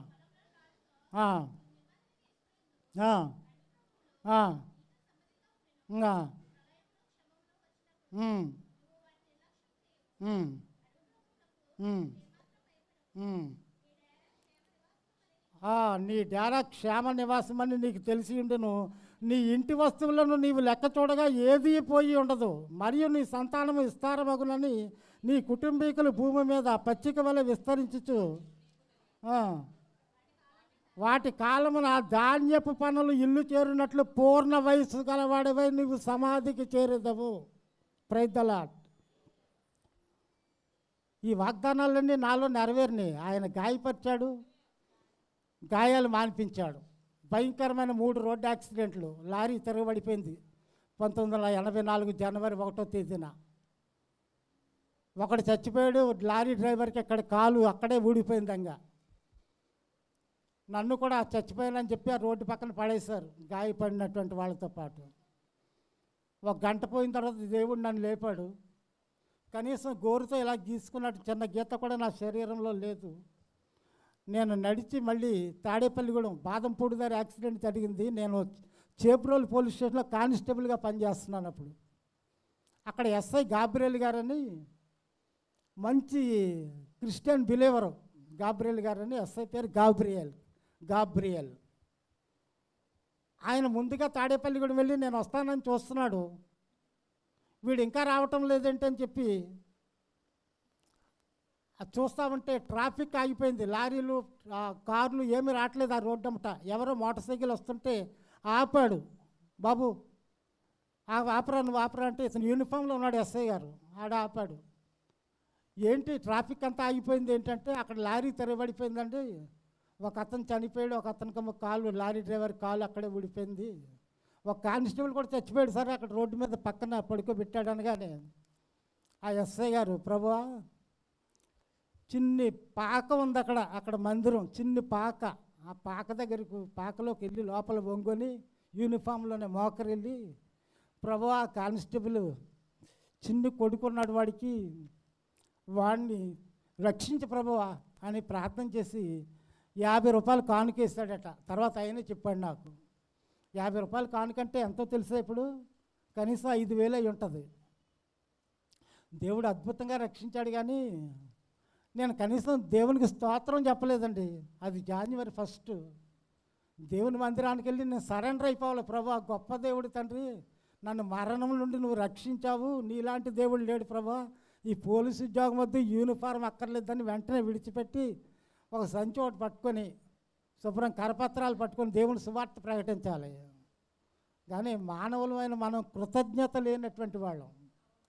ఆయన సర్వస్వాన్ని విడిచిపెట్టి సమస్త వైభవాన్ని, అత్యున్నతమైన సింహాసనాన్ని, సమస్తాన్ని విడిచిపెట్టి ఆయన పరలోకాన్ని విడిచిపెట్టి భూలోకానికి వచ్చి ఆయన పడినటువంటి శ్రమలు మన కోసం. ఎటువంటి శ్రమలు అంటే ఆయన ముఖం మీద ఉమ్ము పూశారు, ఆయన కాళ్ళు చేతుల్లో మేకులు కొట్టారు, ముళ్ళ కిరీటం పెట్టారు, ఆ ఒళ్ళంతా కూడా ఎలాగ కొరడాలతో కొట్టారంటే ఒక చెరుకు గడ ఆ చెరుకు మిషన్లో పెడితే ఎలాగైతే అది క్రష్ చేసి నలిపేస్తుందో చివరి బిందు వరకు కూడా ఆయన రక్తాన్ని చిందించారు. చివరి లాస్ట్ బ్లడ్ ఒక చిన్ని డ్రాప్ అనమాట, ఒక డ్రాప్ కూడా లేదు. లాస్ట్ ఏమొచ్చిందంటే ఆయన శరీరంలో నుండి నీరు వచ్చింది. అంటే చివరి దాకా ఆయన మన కోసం శ్రమలు అనుభవించి మన కోసం రక్తాన్ని చిందించి ఇంత చేసినటువంటి ప్రభువు మనల్ని ప్రతిరోజు మనల్ని కాపాడుతూనే ఉంటాడు. ఆయన దూత కావలి ఉండి మనల్ని కాపాడుతూనే ఉంటుంది. కానీ మన స్తోత్రం చెప్పం. ఇప్పుడు బాధ అది. దేవుడు గొప్పగా అందులో రక్షించాడు. మరలా 10 ఇయర్స్కి 10 సంవత్సరాలు పోయిన తర్వాత తణుకు టౌన్ పోలీస్ స్టేషన్లో హెడ్ కానిస్టేబుల్గా చేస్తున్నాను, హెడ్గా ఉన్నాను. రాత్రి 1:05 మద్దూరు వాళ్ళు ఎవరున్నారు ఇక్కడ? ఒక్కళ్ళు చేయొద్దండి. మద్దూరు దగ్గర నేను కారులో వస్తుంటే అర్ధరాత్రి 1:05 నా కారు మద్దూరు కాలంలో తిరగబడిపోయింది. ప్రవాహం చాలా ఉధృతంగా ఉంది. మరి దేవుడు ఒక బలమైనటువంటి హస్తం నన్ను ఆ కారులో నుండి బయటికి ఎలా తీస్తుందో మరి నాకైతే తెలియదు. కానీ అక్కడ 2-3 తాడి చెట్లు లోతుంది, ఏకంగాను అంత లోతుగా ఉందన్నమాట. ప్రవాహం కొట్టుకుపోతుంది కారు. మరి నన్ను ఎలాగా దేవుడు రక్షించాడనే విషయం నేను ఇప్పుడు వాక్యం చదువుతున్నప్పుడు నాకు అర్థమవుతుంది. కీర్తన గ్రంథం 18వ అధ్యాయం ఒకసారి తీయండి. కీర్తన గ్రంథం 18వ అధ్యాయము 16వ వచనం చదువుతున్నాను. ఉన్నత స్థలము నుండి చెయ్యి చాపి ఆయన నన్ను పట్టుకొని మహాజలరాశుల్లో నుండి తీసాను. Praise the lord. ఉన్నత స్థలం నుండి చెయ్యి చాపి ఆయన నన్ను పట్టుకొని మహాజలరాశుల్లో నుండి తీసాను. హల్లెలూయా. నేను పైకి వచ్చిన తర్వాత కాళ్ళకు చెప్పులు లేవు. మా అమ్మ అది ఈస్టర్ పండుగ రోజు, మా అమ్మ చనిపోయిన మొట్టమొదటి సంవత్సరం. అప్పుడు నేను పూలదండలు, స్వీట్లు, అగరబత్తి, కొవ్వొత్తులు ఇవన్నీ తీసుకొని కొవ్వూరు వస్తున్నాను శ్మశానం వాటికి దగ్గరికి. అవన్నీ కారులో కొట్టుకెళ్ళిపోయినాయి. కాళ్ళకు చెప్పులు లేవు, బట్టలన్నీ తడిసిపోయినాయి. మరి ఆ నీటిలో నుండి దేవుడు నన్ను తన ఉన్నతమైన హస్తంతో బయటికి తీశాడు. కనుక సజీవుడిగా బయటకు వచ్చిన తర్వాత, రోడ్డు మీదకి వచ్చిన తర్వాత చాలాసేపటికి ఒక క్వారీ లారీ అతను వస్తున్నాడు. ఆ లారీ అతను ఆపాడు. అక్కడ లారీ ఆపి, నేను ఆపలేదు, లారీ ఆపి నన్ను ఎక్కించుకున్నాడు. ఎక్కించుకునేటప్పుడు అతని పరిస్థితి ఏంటంటే ఆ లారీ క్యాబిన్ నిండా విగ్రహాలు ఉన్నాయి, ఫోటోలు. అట్లాగే అగరబత్తీలు అంటించి ఉంచాడు. తలకమో విభూది రాశాడు, చేతికి తాయెత్తుంది, చిన్న కట్ బనీని వేసుకున్నాడు. నన్ను పైనుండి కిందకు చూస్తున్నాడు. అక్కడ బయలుదేరిన తర్వాత 3 కిలోమీటర్లు విద్యేశ్వరం లాక్ దగ్గరికి వచ్చిన తర్వాత అప్పుడు ఒక మాట మాట్లాడాడు. నువ్వెవడవో కానీ మీ దేవుడు గొప్ప దేవుడయ్యా అన్నాడు. Praise the lord. నువ్వు ఎవడవో కానీ నాకు తెలియదు కానీ నీ దేవుడు గొప్ప దేవుడయా అన్నాడు. ఏ అన్నాను నేను, ఒకే మాట, ఏ కూడా అనలేదు. నేను ఏదో ట్రాన్స్లో ఉన్నాను. అప్పుడు వెంటనే అతను అన్నాడు, ఈ విజయేశ్వరం లాకు దగ్గర నుండి ఆ నిడదవోలు బ్రిడ్జి వరకు కూడా 20 యాక్సిడెంట్స్ జరిగినాయి నాకు తెలిసి. నేను 25 సంవత్సరాలు బట్టి నేను క్వారీ లారీ డ్రైవర్ని, ఈ మార్గంలోనే వెళుతూ వస్తూ ఉంటాను. 20 భయంకరమైన యాక్సిడెంట్స్ జరిగినాయి. ఆ యాక్సిడెంట్లో నుండి బ్రతికి బట్ట కట్టినటువంటి వాడు ఎవడో లేడే అనువు తప్ప అన్నాడు. Praise the lord. గొప్ప దేవుడు ఆయన. అలాగా లేపి రక్షించిన తర్వాత కొవ్వూరు వచ్చాను నేను. కొవ్వూరు వచ్చిన తర్వాత నేనేం చేయాలి? వెంటనే పరిశుద్ధ మందిరానికి వెళ్ళి సాష్టాంగ నమస్కారం చేసి, ప్రభా గొప్ప దేవుడు ప్రభా నన్ను రక్షించావు, మళ్ళీ ప్రాణం ఇచ్చావు ప్రభా అని అనాలి కదా. పోలీసు ఉద్యోగం మరి మేము చేస్తుంది, కొంత హృదయ కాఠిన్యం కూడా ఉంటుంది కనుక నేను దేవుడిని మర్చిపోయాను. మరలా 10 సంవత్సరాలు ఆగిన తర్వాత దేవుడు అన్ని ఛాన్సెస్ ఇచ్చుకుంటూ వస్తున్నాడు. 3వ యాక్సిడెంట్ దేవరపల్లి పోలీస్ స్టేషన్లో మళ్ళీ రైటర్గా పనిచేస్తున్నాను. మరలా పాత జీవితమే, ఏమీ మార్పు లేదు. మళ్ళీ భయంకరమైన రోడ్డు యాక్సిడెంట్. నేను బయలుదేరి వెళ్తుంటే కానిస్టేబుల్ ఒకటి నడుపుతున్నాను, వెనకాల కూర్చున్నాను. మా మోటార్ సైకిల్ మరి వెనక నుండి ఏది గుద్దిందో ముందు నుండి గుద్దిందో మేము డామ్మని పడిపోయాం. కాలు విరిగిపోయింది. ఆడికేమి, ఆ కానిస్టేబుల్ గారికి ఇంత దెబ్బ కూడా తగలలేదు. అప్పుడు వెంటనే నన్ను జాగ్రత్తగా ఒక కట్టు కట్టి రాజమండ్రి డాక్టర్ అరవిందం గారు హాస్పిటల్కి తీసుకెళ్ళి అక్కడ జాయిన్ చేశారు. అప్పుడు డాక్టర్ అరవిందం గారు పరీక్ష చేసి కాలంతా పిప్పి అయిపోయింది. ఎక్కడ శీలమండ దగ్గర చిన్న పట్టు ఉంది. ఆ పట్టు అంతా ఒక అంగుళం పట్టు మాత్రం మిగిలింది. ఆ ఎముక తత్మాతంతా పిప్పి అయిపోయింది అంతే. డాక్టర్ 15 రోజులు అసలు ట్రీట్మెంట్ చేయలేదు. ట్రీట్మెంట్ చేయాలంటే కాలు తీసేయాలి. అప్పుడు మా circle inspector CI, Kovvur CI, సమ్ బ్రాహ్మణ్ హనుమంతరావు అని నన్ను చూడటానికి వచ్చాడు. వచ్చినప్పుడు నా పరిస్థితి అంతా చూసి డాక్టర్ అరవిందం గారిని పిలిచి, ఏమండి డాక్టర్ గారు, మా హెడ్ గారు గాయపడితే అతనికి ఆపరేషన్ ఎందుకు చేయలేదు మీరు అని అడిగాడు. అప్పుడు వాళ్ళ ఫ్యామిలీ భార్య పిల్లలు సంతకం పెట్టట్లేదు సార్. ఎందుకు సంతకం పెట్టట్లేదంటే, ఆ కాలు బాగవుతుందంటే మా ప్రయత్నం చేస్తాం కానీ అవసరమైతే కాలు తీసేయవలసి వస్తుందని చెప్పినప్పుడు ఆ సిఏ అన్నాడు, మనిషి కాలు కంటే ప్రాణం ముఖ్యం కదండి, మీరు ట్రీట్మెంట్ చేయండి, నేను సంతకం పెడతానని ఆ సిఐ సంతకం పెట్టాడు. పెట్టిన తర్వాత కాలుకి ఒక స్టీల్ రాడ్ వేసి ఆపరేషన్ చేసి నన్ను ఒక వారం రోజులు ఆసుపత్రిలో ఉంచి డిశ్చార్జ్ చేసేటప్పుడు ఏమన్నారంటే, ఇంకొక ఆపరేషన్ చేయాలమ్మా మీ ఆయనకి.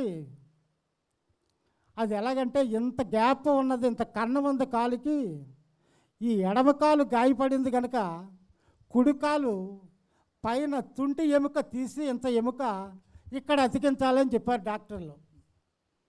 అప్పుడు దేవరపల్లి నన్ను ఇంటికి తీసుకొచ్చి ఆ డాక్టర్ గారు 15 రోజులు ఆగాక రమ్మన్నారు కనుక వీళ్ళు మళ్ళీ 50,000 లక్ష రూపాయల ఫీజు రెడీ తీసుకొని వెళ్ళటానికి 15 రోజుల సమయం ఉంది మధ్యలో.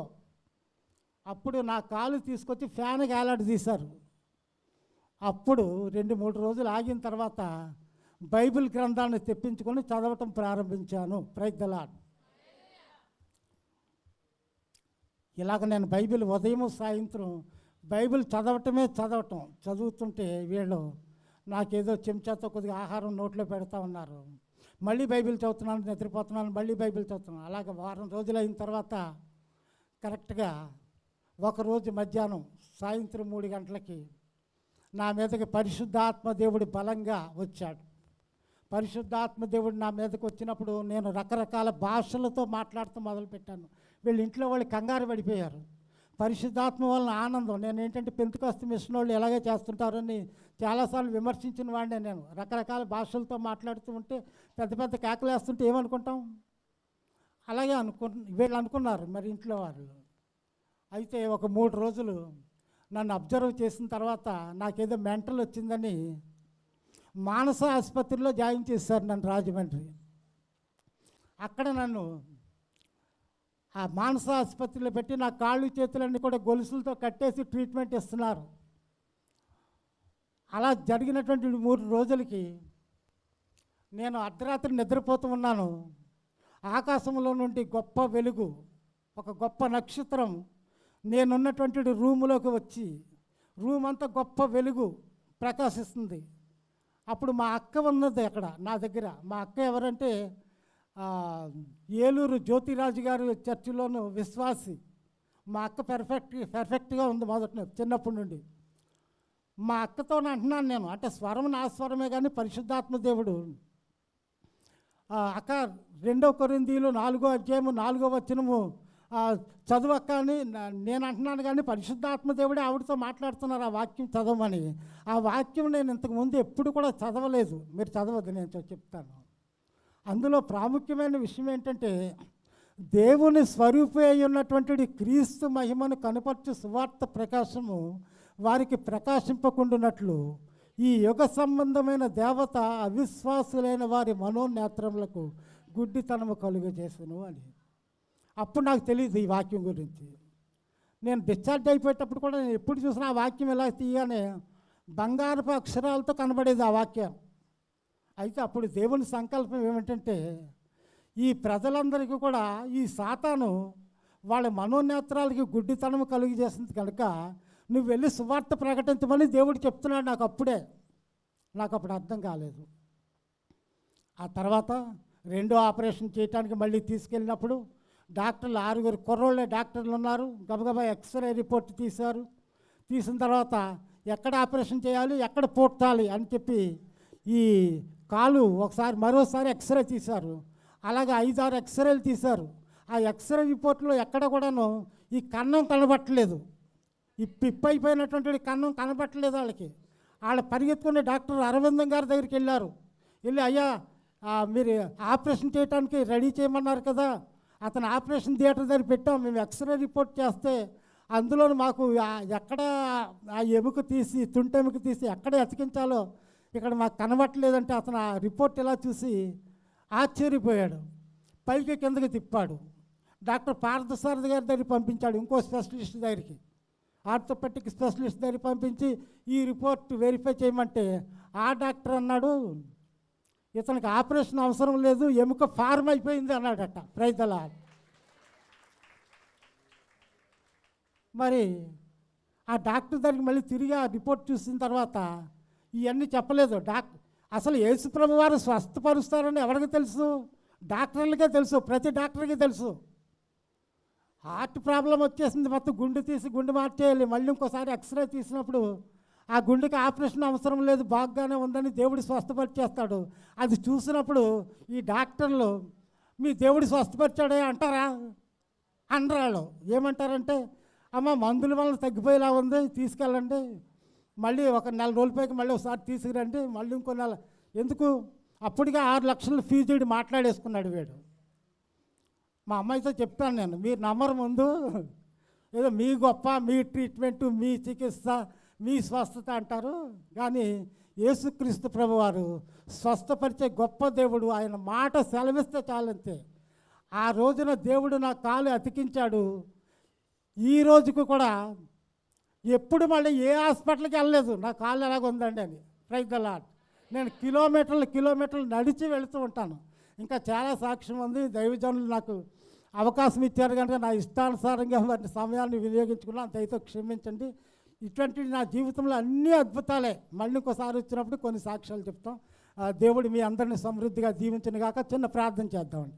స్తోత్రములు ప్రభా, మహోన్నతుడా, దయగల ప్రభా, ప్రేమగల తండ్రి, కరుణామయుడ, కృపా సత్య సంపన్నుడ, మహిమగల రాజా, గొప్ప దేవుడు తండ్రి. మీరు ఆశ్చర్యకరులు, అద్భుతాలు చేయ గొప్ప దేవుడు, మీరు స్వస్థపరిచే గొప్ప దేవుడు, మీకు అసాధ్యమైనదేమీ లేదు నాయనా. మీరు చేసినటువంటి ఆశ్చర్య కార్యములు, మీరు మాత్రమే ఆశ్చర్య కార్యములు చేయ గొప్ప దేవుడు, మీరు ఒక్కరే మహా ఆశ్చర్య కార్యములు చేయ గొప్ప దేవుడే ఉన్నారు తండ్రి.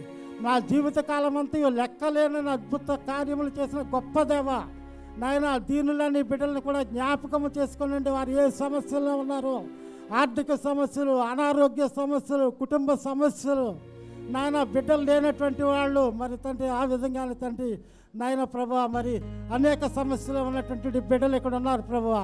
ప్రతి ఒక్కరిని దర్శించండి. విరిగి నలిగినటువంటి హృదయాన్ని మీరు అలక్ష్యం చేయి దేవుడు కాదు ప్రభువా. కృప చూపించండి, కనికరించండి. ప్రతి బిడ్డను ఆశీర్వదించి ఈ తైలాభిషేకము నాయన ప్రభా, ఈ అభిషేక తైలము ద్వారా బిడ్డలను ప్రభా మరి తండ్రి ప్రతి ఒక్కరిని తాకండి ప్రభువా. తండ్రి నాయన వారితో మాట్లాడండి.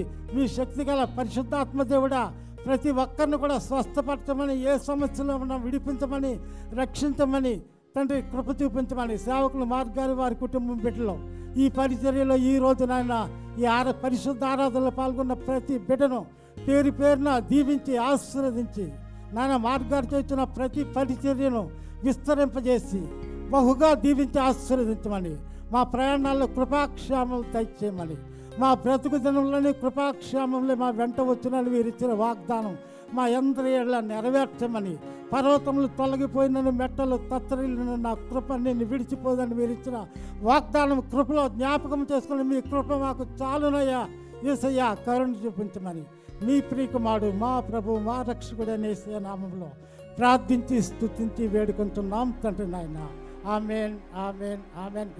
Praise the Lord. God bless you all. Thank you very much. Praise the Lord. Hallelujah. ఇది సంతోషంగా ఉన్నవారు గట్టిగా స్తోత్రం చెప్దాం. హల్లెలూయా. నిజంగా దేవాది దేవుడు మన ప్రియులు బర్నబాస్ గారు లేస్ బాజీరావు గారు వారు రిటైర్ ఎస్ఐగా ఉంటుందా సన్నిబాబు చెప్పినట్టుగా రిటైర్ అయిపోయిన తర్వాత అందరూ విశ్రాంతి తీసుకుని చక్కగా మనవలతోటి కుటుంబాలతో ఉండాలనుకుంటారు. ఆయన అయితే ఏ రోజు ఇంటికాడ దొరకరండి. దేవుని స్తోత్రం చెప్దామండి. అందుకే నేను వెళ్ళి చెప్పొచ్చేసానండి. దేవుని స్తోత్రం చెప్దామండి. అయితే ఎక్కడికి వెళ్ళొద్దండి, రేపు రండి మా మధ్యకి సాక్ష్యం చెప్తారు కానీ మీరు అని చెప్పినప్పుడు నాన్నగారు వచ్చారు. నిజంగా బాజీరావు గారు మన పట్ల ఎంతో ప్రేమ చూపిస్తారండి.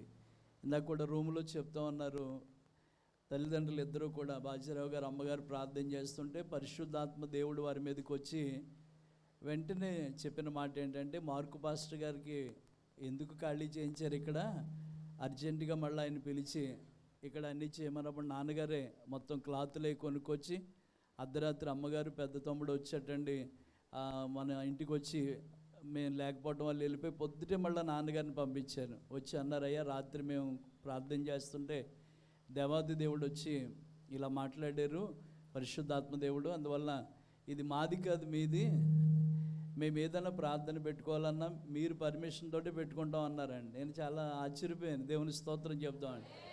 నిజంగా దేవుడు ప్రతి ప్రార్థన ఆలకిస్తాడు దేవుని బిడ్డలను. అప్పటికే నేను పాస్టర్ అమ్మ గారు 23వ తారీఖు వచ్చేస్తుంది, వచ్చేస్తున్నాను బాగా 23వ తారీఖు వచ్చేస్తుంది ఎలా ప్రభు అని చెప్పి ప్రార్థన చేస్తూ ఉండగా దేవుడు వారి మధ్యకి వెళ్ళి వారితో మాట్లాడి మరలా అక్కడ ప్రార్థన పెట్టుకునే అవకాశాన్ని దేవుడు ఇచ్చాడు. అందుని బట్టి గట్టిగా చప్పట్లు కొడదామా? మరి ఇంకా విషయాలు చెప్పాలంటే, మరి తమ్ముడు తిమోతిని ఆ రాత్రి అరెస్ట్ చేసి ఎక్కడున్నాడో తెలియకుండా బంధించేసి ఫోన్లో లాగేసుకుని ఆ టైంలో తిమోతి వాళ్ళ అమ్మగారు సువార్తమ్మ గారు బంగారమ్మ గారు నాకు ఫోన్ చేసి అబ్బాయి ఇంకా ఇంటికి రాలేదన్నప్పుడు రాత్రి 11ంటికి 12ంటికి నాతో పాటు నేను మా పెద్ద బాబు మరి బాజీరావు గారు కలిసి మేము డిఎస్పీ ఆఫీసుల చుట్టూ రూరల్ స్టేషను టౌన్ స్టేషన్ అన్నీ తిరిగామండి. ఏమైపోయారో అర్థం కావట్లేదు. మొత్తానికి ఎలాగైతే ఫోన్ నెంబర్లు పట్టుకున్న నాన్నగారు ఎక్కడ వాళ్ళని బంధించారో అన్నీ తెలుసుకుని పర్వాలేదు మన పిల్లలు క్షేమంగానే ఉన్నారు, వాళ్ళ అమ్మగారు వాళ్ళ నాన్నగారికి చెప్పండి అని మళ్ళీ నాన్నగారి చేత ఫోన్లో చేపించి మీ పిల్లలకి ఏం కంగారు లేదు, రేపటి లోపల ఎలాగోలాగా వాళ్ళని బయటికి తీసుకొస్తామని చెప్పి ఒక భయంకరమైన కేసు నుంచి అండి ట్రాన్స్ఫరాలు దొంగలుగా ముద్రించేసి మన వాళ్ళందరినీ జైల్లోకి క్రైమ్ డిపార్ట్మెంట్కి అప్పచెప్పాలనుకున్నప్పుడు బాజీరావు గారు ఆ రాత్రి కూడా నిద్ర లేకుండా మాతో తిరిగి ఆ భయంకరమైన కేసు నుంచి బయటికి రావడానికి మొదటిగా దేవుడు మరలా బాజీరావు గారిలో దేవుడు ఉండి వారు సహాయం చేయటం వలన ఆ రోజు తిమోతి వాళ్ళందరూ బయటికి రావడానికి దేవుడు సహాయం చేశాడు. 2 చేతులు పైకి గట్టిగా స్తోత్రం చెప్పండి. అలా కూడా నేను వారికి హృదయపూర్వకమైన వందనాలు తెలియజేస్తున్నాను. హల్లెలూయా. ఒకసారి కొంచెం ఇబ్బంది అయినా కానీ ఒక్కసారి అలా లెగుద్దామండి. చాలాసేపు నుంచి కూర్చున్నాను, కొంచెం ఇబ్బంది అయినా లేవాలి. అని బయట తగ్గించాలి. బాగా ఓ వచ్చేస్తుంది. తిలాన తిప్పండి. బయట తగ్గించు అలా కాదు. Praise the Lord. హల్లెలూయా చెప్దాం, రెండు చేతులు పైకెత్తి. హల్లెలూయా హల్లెలూయా హల్లెలూయా. నా ప్రాణము నా జీవము నీవే యేసయ్యా, నీ ప్రాణమిచ్చి నన్ను బ్రతికించినావయ్యా. నా ప్రాణము నా జీవము నీవే యేసయ్యా, నీ ప్రాణమిచ్చి నన్ను బ్రతికించినావయ్యా. యేసయ్యా యేసయ్యా యేసయ్యా యేసయ్యా. నా ప్రాణము నా జీవము నీవే యేసయ్యా, నీ ప్రాణమిచ్చి నన్ను బ్రతికించినావయ్యా, నీ ప్రాణమిచ్చి నన్ను బ్రతికించినావయ్యా. యేసయ్యా యేసయ్యా యేసయ్యా యేసయ్యా యేసయ్యా యేసయ్యా యేసయ్యా. నీ కలువరి సిలువే నాకు మార్గం చూపినది, నీ కలువరి రక్తమే నన్ను శుద్ధిని చేసినది. మార్గం చూపినది, నీ కలువరి రక్తమే నన్ను శుద్ధిని చేసినది. యేసయ్యా యేసయ్యా యేసయ్యా యేసయ్యా. నా ప్రాణము నా జీవము నీవే యేసయ్యా, నీ ప్రాణమిచ్చి నన్ను బ్రతికించినావయ్యా. నా ప్రాణం నా జీవము నీవే యేసయ్యా, నీ ప్రాణమిచ్చి నన్ను బ్రతికించినావయ్యా, నీ ప్రాణమిచ్చి నన్ను బ్రతికించినావయ్యా, నీ ప్రాణమిచ్చి నన్ను బ్రతికించినావయ్యా, నీ ప్రాణమిచ్చి నన్ను బ్రతికించినావయ్యా, నీ ప్రాణమిచ్చి నన్ను బ్రతికించినావయ్యా.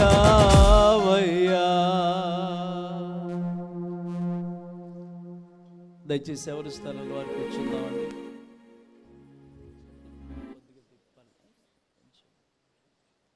హల్లెలూయా. కొన్ని నిమిషాలు చాలా క్లుప్తంగా మీకు దేవుని వాక్యాన్ని చెప్తాను. మరి మంచి సాక్ష్యాన్ని, అనుభవాలతో కూడిన మాటలు మనం విన్నాం. మరి ఒక్కొక్క రిఫరెన్స్ చదువుతూ ఉంటే చాలా అద్భుతంగా దేవుడు ఈ రోజున బాజీరావు గారి ద్వారానే దేవుడు మనతో మాట్లాడుతూ వచ్చాడు కదా. వాక్యం అంటే దేవుడే. దేవుని బిడ్డలారా, నరపుత్రుడా నువ్వు నిలబడి, నేను నీతో నిలబడేవారు ఎవరనేది కాదు, చెప్తున్న దేవుని మాట ఏంటనేది ప్రతివారు గ్రహించుకునేవారుగా ఉండాలి. ఆమెను చెప్పండి. కనుక ఈ తైలాభిషేక ఆరాధన మరి ప్రాముఖ్యంగా ఈ భస్మ బుధవారపు దినాన్ని మనందరినీ దేవుడు దీవించునుగాక, మనందరి కుటుంబాల్ని దేవుడు ఆశీర్వదించునుగాక. ఈ లెంటు దినాలు, ఈ శ్రమల కాలాలు చాలామంది పాటిస్తారు. అది ఒక ఆచారంగా కాదు, కానీ అది చేయటం తప్పని కూడా నేను అన్నాను. కానీ ఈ లెంట్ చేయటం వల్ల మనం చక్కగా ప్రార్థనలోను వాక్యములో ఏమండి సహవాసానికి మనం దగ్గరగా ఉంటాం. దేవుని బిడ్డలారా, దేవుని స్తోత్రం. అందువల్ల చేయొచ్చా చేయకూడదు అనేది పక్కన పాడేసి చేస్తేనే మంచిది కదా. అలా ప్రయత్నిస్తే మనం ఇంకా ప్రార్థనకి, అలాగే వాక్యానికి, సహవాసానికి చాలా దగ్గరై ఉంటామండి. యేసుప్రభు వారు శిలువ మరణం పొందిన 46 రోజులు ముందుగా ఏమండి మట్టలాది వరపు ఆ రోజున మనం గడుపుతూ ఉంటాం కదా. యేసుప్రభు వారు యెరూషలేము వీధిలోకి వెళ్ళటం ఇవన్నీ. 46 రోజుల ముందుగా వచ్చే బుధవారాన్ని అంటారు భస్మ బుధవారం అంటారండి. భస్మం అంటే మన అందరికీ తెలుసు, బూడిద అని అందరికీ తెలుసు. దాని బిడ్డలు ఈ రోమన్ క్యాథలిక్ వాళ్ళు RCM వాళ్ళు ఏం చేశారంటే, ఈ మట్టలాదివారపు రోజున పట్టుకున్న ఖర్జూరపు మట్టలు ఉన్నాయి చూశారు, అవన్నీ కూడా జాగ్రత్తగా భద్రపరిచి ఈ భస్మ బుధవారం రోజున దాన్ని ఒక చోట నిప్పంటించి దాని నుంచి ఏం తీస్తారంటే బూడిదని తీస్తారండి. ఆ వచ్చిన వారు అందరూ కూడా ఆ బూడిదని ఏం చేస్తూ ఉంటారంటే రాసుకుని వెళుతూ ఉంటారు. దేని బిడ్డలను ఆ భస్మాన్ని వాళ్ళందరూ రాసుకుని వెళుతూ ఉంటారు. అలా చేస్తే చాలా మంచిదని వారందరూ ఒక మంచి తలంపుతో ఈ కార్యాలు చేస్తున్నారు. ఇప్పటికీ జరుగుతూ ఉందండి. అయితే మన బైబిల్లో కూడా చాలామంది సమస్యలు ఎదురైనప్పుడు, ఆపదలు ఎదురైనప్పుడు, కీడు ఎదురైనప్పుడు చాలామంది బూడిదలో కూర్చున్న విషయాలు బైబిల్ గ్రంథంలో మనకి అక్కడక్కడ మనకు కనబడతాయి. యోబు బూడిదలో కూర్చున్నాడని చూడగలదు ఏమండి, ఇంకా నినివే ప్రజలని చెప్పగలదు. ఇంకా కొంతమంది రాజులు కూడా బూడిదలో కూర్చుని గోనె పట్టు కట్టుకున్నారని ఎన్నో సందర్భాల్లో మనం చూస్తాం. అంటే ఈ బూడిదలో కూర్చుని చేసిన ప్రార్థన త్వరగా జవాబిచ్చింది. ఆమేన్. గట్టిగా చప్పట్లు కొడదామండి. అందువల్ల ఈ భస్మ బుధవారపు రోజు, ఈ 40 రోజుల శ్రమల కాలంలో చేసే ప్రార్థనకి ఒక ప్రతిఫలం ఉంది, ఒక జవాబు దొరుకుతుందని మనం చేయటంలో ఏమాత్రం తప్పనేది లేదండి. చేయటం మంచిదే, దేవుని స్తోత్రం చెప్తామండి. మరి మన సంఘాలు ఎక్కువగా ఉన్నాయి కానీ మనం చేయలేకపోతున్నాం. కానీ మీకు శుభవార్త ఏంటంటే, మీరు ఎవరు చేయాలనుకుంటే వాళ్ళు చేయండి. మందిరంలో రాగలిగితే కనుక ఈ మందిరంలో కూడా వచ్చి ఒక గంట సేపు ప్రార్థనలో గడపండి. ప్రతి సాయంత్రం 7:30 ప్రతి సాయంత్రం కూడా ఈ 40 దినాలు కూడా విమోచన దినములుగా మనం ప్రకటించి రోజు మీకు దేవుని వాక్యం మీ యూట్యూబ్లో, సెల్ ఫోన్లోకి మీకు వచ్చేలాగా మన ఛానల్ ద్వారా మీకు వస్తూ ఉంటాయి. దేవుని స్తోత్రం. అది విని ఆ తర్వాత మీరు ప్రేయర్ చేసుకుని మీరు ఇంటికి వెళ్తున్న 40 రోజుల్లో అద్భుతాలు, అంటే భస్మంలో కూర్చొని చేసిన ఆ ప్రార్థనకి ఎలాగ జవాబు పొందుకెళ్ళారో, ఈ శ్రమల కాలంలో ఈ భస్మ బుధవారం ప్రారంభించిన మీ ప్రార్థనలు మీ కార్యాలను నెరవేర్చునుగాక, మీ పనులను జరిగించునుగాక. అలా చేస్తాడు కనుక అదే నమ్మకం, అదే విశ్వాసంతో మనం ముందుకు సాగినట్లయితే దేవుడి ద్వారా ఎన్నో ఎన్నో ఎన్నో అద్భుతాలు చూడగలమండి. అపొస్తలులైన పౌలు గారు గలతీలో ఉన్న సంఘానికి రాస్తూ 1వ అధ్యాయం 4వ వచనంలో ఓ చక్కని మాట చెప్తారు. దేని బిడ్డలారా, గలతీలకు రాసిన పత్రిక 1వ అధ్యాయం 4వ వచనంలో, మన తండ్రి అయిన దేవుని చిత్త ప్రకారం క్రీస్తు మనలను ప్రస్తుత దుష్ట కాలము నుండి విమోచింపవలెనని మన పాపముల నిమిత్తము తన్ను తాను అప్పగించుకున్నాడు. స్తోత్రం అండి. ప్రియులారా, ఈ లింటి డేస్లో యేసుప్రభు వారు మధ్యవర్తిగా ఎందుకు వచ్చారంటే, ఈ దుష్టకాలములో మనందరి పాపముల నుంచి, దుష్టత్వం నుంచి విమోచించాలన్నట్ట క్రీస్తు తనను తాను అప్పగించుకున్నారట. దేవుని స్తోత్రం. ప్రభు ఈ లోకంలోకి వచ్చింది అప్పగించుకోవడానికి వచ్చారట. మధ్యవర్తిగా, నీ పక్షంలో నా పక్షంలో మధ్యవర్తిగా నిలబడి మా ఈ దుష్టకాలంలో ఉన్న ఈ పరిస్థితుల్లోంచట మనల్ని విడిపించి విమోచించడానికి ఆయన మన మధ్యలోనికి తను తాను అప్పగించుకోవడానికి వచ్చాడని అపొస్తలులైన పౌలు గారు గలతీలో ఉన్న సంఘానికి రాస్తున్న మాటలు ఇవి. దేవుని స్తోత్రం అండి. ఇందాక బాజీరావు గారు మంచి మాటలు చెప్తున్నప్పుడు ఆయన అనుభవంలోంచి నాకు యాకోబు గారు జీవితాన్ని చూపిస్తూ ఉన్నారండి. యాకోబు అనే మాటకు అర్థం ఏంటంటే మోసగాడు అని అర్థం అండి. చెప్పండి, యాకోబు అంటే మోసగాడు అని అర్థం. దేని బిడ్డలారా, యాకోబుని దేవుడు పిలిచి అన్నాడు, అబ్బాయి నువ్వు ఇలా ఉంటే నీ జీవితం బాగోదు, నువ్వు ఇలా మారు అన్నాడట. దేని బిడ్డలారా, చూద్దాం. ఆదికాండం 35వ అధ్యాయము 9వ వాక్యంలో చదువుతున్నాం. యాకోబు పదరారాము నుండి వచ్చుచుండగా దేవుడు తిరిగి అతనికి ప్రత్యక్షమై అతనిని ఆశీర్వదించెను. దేవుని స్తోత్రం చెప్దామండి.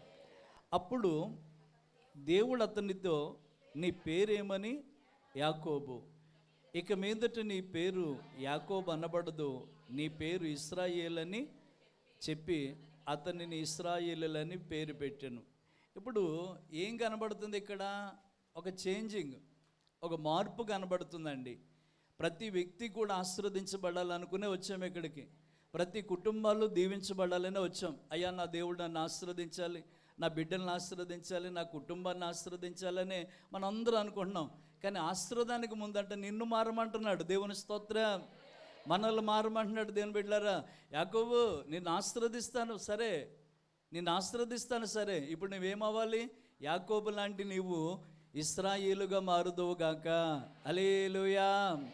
పేరు పెట్టి నన్ను పిలిచి పాత బ్రతుకు మార్చివేసి దాచబడిన ధనమునిచ్చి ఊహించని మేలు చేసి, పేరు పెట్టి నన్ను పిలిచి పాత బ్రతుకు మార్చివేసి దాచబడిన ధనమునిచ్చి ఊహించని మేలు చేసి, యేసుని సేవించుట కన్నా ఏమున్నది నాకు, యేసుని సేవించుట కన్నా ఏమున్నది నాకు, యేసయ్యా చింతలే లేవుగా, యేసయ్యా చింత నాకు చింతలే లేవుగా. ఆరాధన ఆరాధన నా కన్న తండ్రికి ఆరాధన, ఆరాధన ఆరాధన నా యేసురాజుకు ఆరాధన, ఆరాధన ఆరాధన నా కన్న తండ్రికి ఆరాధన, ఆరాధన ఆరాధన నా యేసురాజుకు ఆరాధన, నా యేసురాజుకు ఆరాధన, నా యేసురాజుకు ఆరాధన, నా యేసురాజుకు. హల్లెలూయా. అక్కడ 32వ అధ్యాయంలో నన్ను ఆశీర్వదించు, నన్ను ఆశీర్వదించని కాళ్ళు ఏళ్ళపడి ఆ ఎబ్బేక్రేవు దగ్గర బ్రతిమాలిన ఆ యాకోబుని దేవుడు ఆశీర్వదించకుండా ఈ 35వ అధ్యాయంలోకి వస్తులోకి అంటున్నాడు, ఇక మీదట నువ్వు యాకోబు కాదు ఇశ్రాయేలు అనబడతావు అన్నాడండి. 16 అడుగుపెట్టిన తర్వాత యాకోబుని దేవుడు మరలా దర్శించాడు. దేవుని స్తోత్రం అండి. అంతకుముందు అతని జీవితాన్ని మార్చుకున్నాడు. ఎవరు? యాకోబు మార్చుకున్నాడు. బేతేల్లోకి వెళ్ళాడు. బేతేల్లో తన పాపాలు ఒప్పుకున్నాడు, తన జీవితాన్ని కడుక్కున్నాడు, తన ఇంటి వారందరినీ తీసుకెళ్ళాడు, తన మీద ఉన్న ఆభరణాలు తీసి ఆ చెట్టు కింద కప్పెట్టేసాడు, పాతి పెట్టేశాడు. మరలా తిరిగి దేవుణ్ణి ప్రార్థించేయటం మొదలుపెట్టాడు. ఇవన్నీ అయిపోయిన తర్వాత దేవుడు అబ్రహాముని ఏం చేయాలని జ్ఞాపకం చేసుకున్నాడంటే ఆశీర్వదించాలని. ఈ రోజున మీ కుటుంబానికి ఆశీర్వాదం కావాలి కదా, ఈ రోజున మీ కుటుంబానికి దీవెన కావాలి కదా. అయితే మిమ్మల్ని చేంజ్, మీలో ఏం చూడాలనుకున్నాడంటే నా తండ్రి మార్పును చూడాలనుకున్నాడండి. బాజీరావు గారికి దేవుడు ఎన్నిసార్లు గద్దించినా లోబడకుండా ఉంటే లాస్ట్ వరకు కూడా ఆయన దేవుడు ఏం చేస్తూ వచ్చారు? గాయపరుస్తూనే బాధపరుస్తూనే వచ్చారని ఆయన చెప్పి ఆ మాట చెప్తున్నప్పుడు దేవుని బిడ్డలారా, ఎవరైనా ఆయనే కాదు మనమైనా అంతే, మారేదాకా కూడా మనల్ని దేవుడు విడిచిపెట్టాడు. నేను చాలాసార్లు సాక్ష్యంలో ఒక మాట చెప్తూ ఉంటాను, అందరూ వలలో పడిన చేపల్లా దొరికారేమో కానీ నేను గేలానికి దొరికిన చేపని అంటాను ఎప్పుడు కూడా.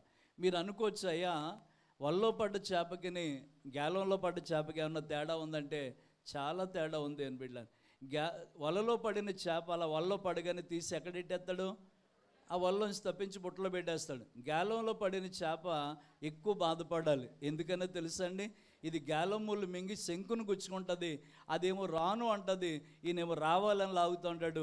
ఈ ఈ ఈ పోరాటంలో గాయం ఏమవుతూ ఉంటుందంటే పెద్దది అవుతూ ఉంటుంది. దేవుడు నన్ను సేవ చేయమని పిలుస్తూ, దేవుడు ఆయన పరిచర్య పిలుస్తుంటే నేను చచ్చిన బైబిల్ పట్టుకొని అన్నాను కానీ రాలేదప్పుడు నన్ను గేలం వేసి ఆయన లాగాడు. దేవుని స్తోత్రం చెప్తామండి. ఇప్పుడు నేను దేవునికి గేలానికి దొరికిన చేపలా దొరికాను. వలలో పడిన చేపలు మీరైతే గేలానికి దొరికిన చేపని నేనండి. అందువల్ల నాకు కొంచెం శ్రమ ఎక్కువైంది, బాధలు ఎక్కువైనాయి, కష్టాలు కూడా ఎక్కువైనాయి. దేవుని బిడ్డలారా దేవుని స్తోత్రం చెప్దామండి. హల్లెలూయా. శ్రమ, బాధ, దుఃఖం అనే ఆభరణాలు అంట. శ్రమ, దుఃఖము, బాధ అనేది ఆభరణాలు అంట. ఆభరణాలు అంటే మీరు మెడలు వేసుకునే వస్తువులు లాంటివి అట. అది అందరికీ రావట. దాన్ని మోయగలిగిన వాళ్ళకి వస్తాయట. దేవుని స్తోత్రం చెప్తాం.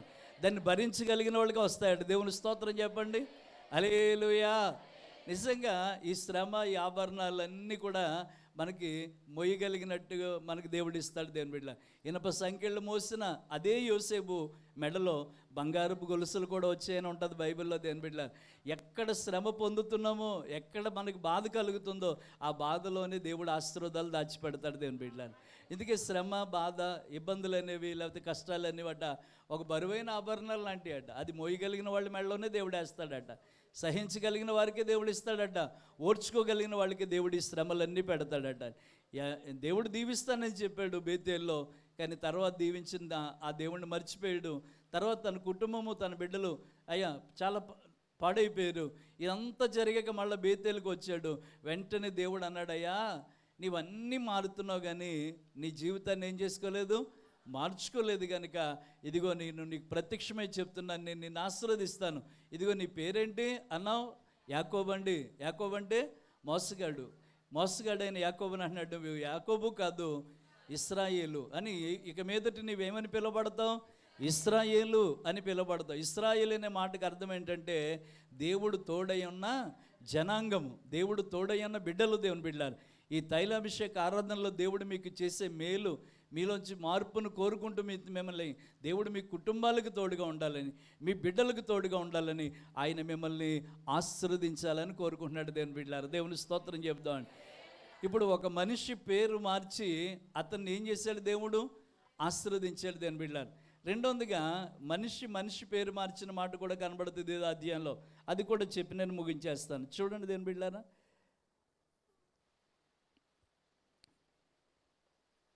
16వ వచనంలో ఎఫ్రాతాకు వెళ్ళే మార్గములో మరి కొంత దూరం ఉన్నప్పుడు రాహేలు ప్రసవించుచు ప్రసవ వేదనతో ప్రయాసపడెను. దేవుని స్తోత్రం అండి.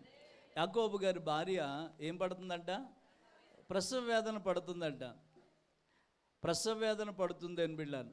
మీరు మళ్ళా రిపీట్ చేస్తున్నారు ఏంటి అయ్యగారు అని మీరు అనొద్దు, కానీ ప్రసవ వేదన అంటే గర్భముతో ఉన్న వాళ్ళకే కాదు, బిడ్డలు కన్న వాళ్ళకి, ఏమండి ముసలి వాళ్ళకి, వయసుతో తారతమ్యం లేకుండా ఇక్కడ కూర్చున్న మనలో ప్రతి వారిలో కూడా ఏ వేదన ఉందంటే వేదన, ప్రసవ వేదన ఉంది దేని బిడ్డలు.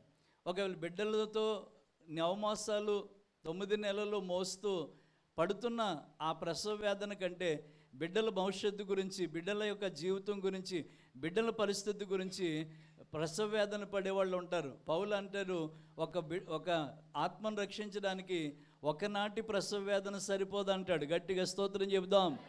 హల్లెలూయా. ఇక్కడ రాహేలు తల్లి ఏం పడుతుందంట? ప్రసవ వేదన పడుతూ ఉందట దేని బిడ్డారా, ప్రసవ వేదన పడుతుందట.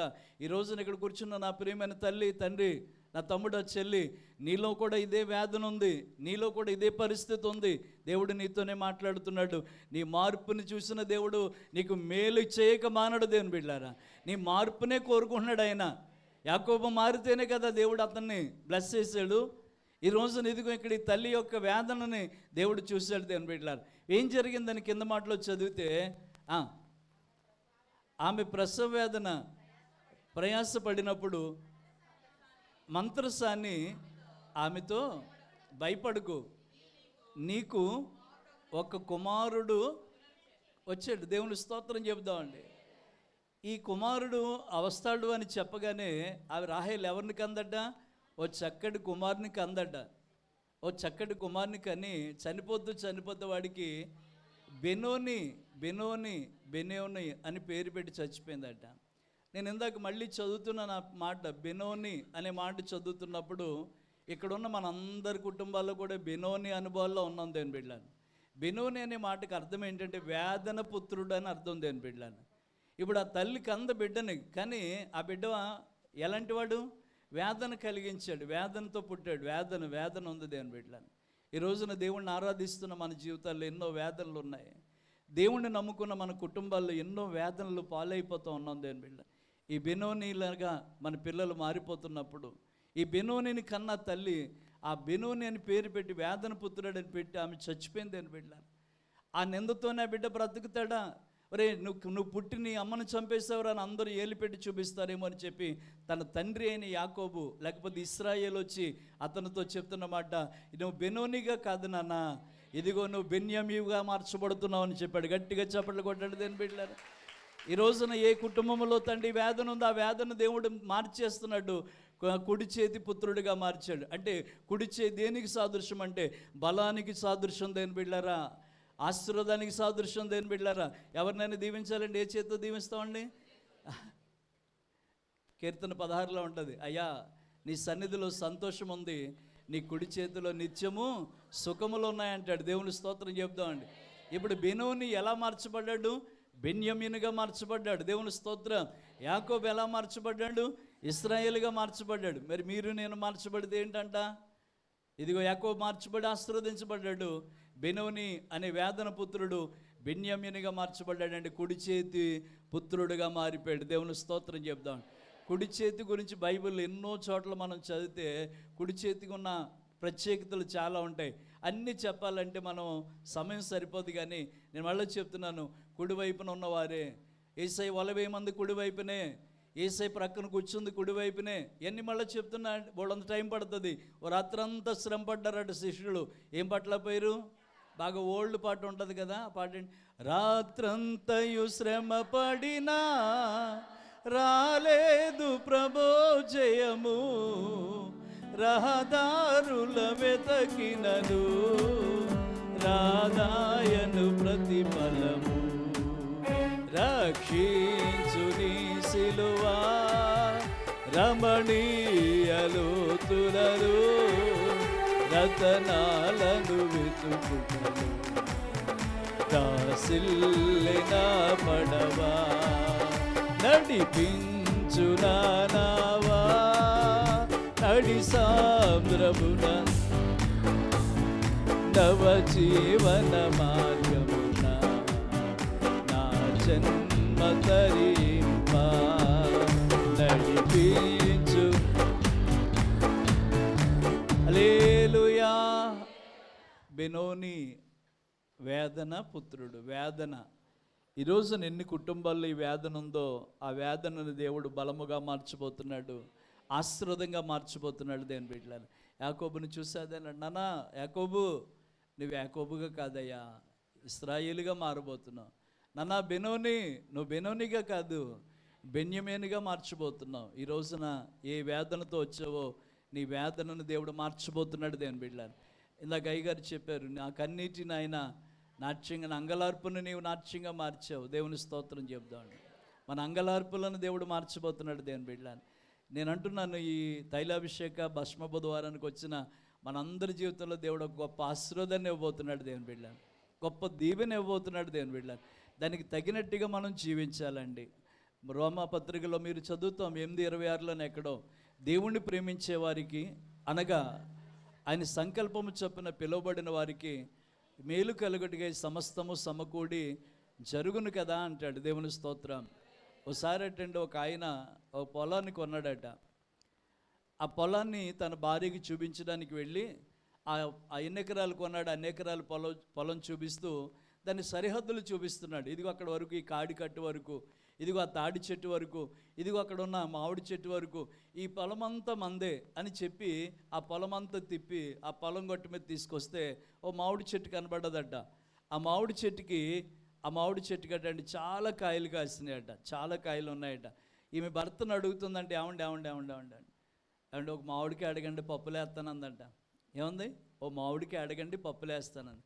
అప్పుడు భర్త ఒకవైపు చూస్తున్నాడు, పిచ్చిదానా, పొలం మందైనప్పుడు ఈ గట్టు మంద కదా, గట్టు మీద ఉన్న చెట్టు మంద కదా, చెట్టుకున్న మరి దేవుణ్ణి ప్రేమించే వారికి సమస్తము సమకూడి మేలు కొరకు జరిగించే దేవుడు ఉన్నాడు కదా, మరి ఎందుకు మనం భయపడాలి, మనం ఎందుకు దిగులు పడాలి అని మనం కూడా ఒక్కొక్కసారి ప్రశ్నించుకోవాలి. ఏమంటున్నాడట, పొలం మందైనప్పుడు గట్టు మంద కదా, గట్టు మీద ఉన్న చెట్టు మనది కదా, చెట్టుకున్న కాయలు మనది కదా, మనకి ఎన్ని కావాలని తీసుకొచ్చాను. ప్రభువారు కూడా మనల్ని ప్రేమించాడు కనుక ఆయన ఈ లోకానికి వచ్చి ఆయన ప్రాణాన్ని కూడా మన కొరకు అర్పించాడు. దేని బిడ్డ అక్కడ కింద మాటలు అదే ఉంటుంది, ఆయన తన కుమారుడైన యేసుక్రీస్తుని మనకి ఇవ్వడానికి వెనితీయని దేవుడు ఆయనతో పాటు సమస్తాన్ని మనకి ఎందుకు దయచేయడు అని ఉంటుంది. దేవుని స్తోత్రం చెప్తాడు. యేసు ప్రభుని ఇచ్చాడు, తన సొంత కుమారుని ఇచ్చాడు కనుక నీ ఆశీర్వాదం కావాలా, నీ దీవెన కావాలా, నీ బెనోనం అనే జీవితం, వేదన అనే జీవితాన్ని ఇదిగో నేను ఆశీర్వాదమైన బ్రతుకుగా మార్చాలని దేవుడు ఎంతో ఉద్దేశం కలిగి ఉన్నాడండి. సమయం తక్కువగా ఉంది కనుక నేను నీ మాటలు ముగిస్తున్న లాస్ట్ మాట ఏంటంటే, ఖచ్చితంగా దేవుడు మన జీవితాలని ఆశీర్వాదకరంగా మార్చిపోతున్నాడు. దేవుని బిడ్డలని మనలో ఉన్న వేదనలు దేవుడు తీసేయబోతున్నాడు. దేవుని బిడ్డలని నేను ఇందాక ఈ వచనాన్ని చదువుతున్నాను, తండ్రి గారు చెప్తున్నప్పుడు ఈ వచనాన్ని నేను చదువుతున్నప్పుడు ఇక్కడ యాకోబు ఏమో ఇశ్రాయేలుగా మారాడు, బెనోని ఏమో బెన్యామీనుగా మారాడు. అది ఆశీర్వాదంగాను ఇది కుడి చేతి పుత్రుడిగా మారినప్పుడు మోసం అనేది లేదు అక్కడ, వేదన అనేది లేదు అక్కడ, రెండు మిగిలిన ఆశీర్వాదం అనేది మిగిలింది అక్కడ. దేవుని స్తోత్రం అండి. ఎంతకాలం నీ కన్నీళ్ళతోనే బ్రతికారు, ఎంతకాలం వేదనతోనే బ్రతికారు, ఎంతకాలం దేవుని ఆ ఆశీర్వాదము చూడని వారిగా బ్రతికాం. దేవుడి తైలాభిషేక ఆరాధన ద్వారా మనందరి కుటుంబాలను ఆశీర్వదించును గాక. అలాంటి కృప దేవాది దేవుడు మనందరికీ దయచేయను గాక. రైట్, ప్రార్థన చేసుకుందామండి. ఒక్క నిమిషం అందరూ కూడా ప్రార్థనలోకి పోయిందాం. హల్లెలూయా. అందరూ లేచి నిలబడి, వేదనలో కుములుతూ ఉంటే కన్నీరు తుడిచితివే, వరదవలే నీ కృపయే పొంగి నన్నాదరించెనులే. వేదనలో కుములుతూ ఉంటే కన్నీరు తుడిచితివే, వరదవలే నీ కృపయే పొంగి నన్నాదరించెను. ఎవరు నాకు లేనప్పుడు నీవే తోడు, ఎవరు నాకు లేనప్పుడు నీవే తోడు, నీడగా నీవే తోడు. శరణం శరణం శరణం నీ పాదములే శరణము, శరణం శరణం నీ పాదములే శరణము. ఆరాధనకు యోగ్యుడవు, అక్కరలన్నీ తీర్చెదవు. ఆరాధనకు అక్కరలన్నీ తీర్చెదవు. నీ రెక్కల చాటున దాచితివే, శరణం యేసయ్యా. నీ రెక్కల చాటున. వేదనలో కుములుతూ ఉంటే కన్నీరు తుడిచితివే, వరదవలే నీ కృపయే పొంగి నన్నాదరించెనులే. వేదనలో కుములుతూ ఉంటే కన్నీరు తుడిచితివే, వరదవలే నీ కృపయే పొంగి. ఎవరు నాకు లేనప్పుడు నీవే తోడు, ఎవరు నాకు లేనప్పుడు నీవే తోడు, నీవే తోడు, నీడగా నీవే తోడు. శరణం శరణం శరణం నీ పాదములే శరణము, నీ పాదములే శరణము. శరణం శరణం శరణం నీ పాదములే శరణం, శరణం శరణం శరణం నీ పాదములే శరణం, నీ పాదములే శరణం, నీ పాదములే శరణం, నీ పాదములే శరణం, నీ పాదములే శరణం. ఒక్క నిమిషం అందరూ కూడా ప్రార్థించారు. ఏదో ఒక వేదన, ఏదో ఒక పరిస్థితి మిమ్మల్ని వేధిస్తూ ఉందండి. ఈరోజున ప్రభువుని అడగండి, అయ్యా ఈ పరిస్థితి మారాలయ్యా, ఈ పరిస్థితి మార్పు రావాలయ్యా, నీ ఆశీర్వాదాన్ని నేను చూడాలి, నా బిడ్డల జీవితంలో చూడాలయ్యా అని చెప్పి.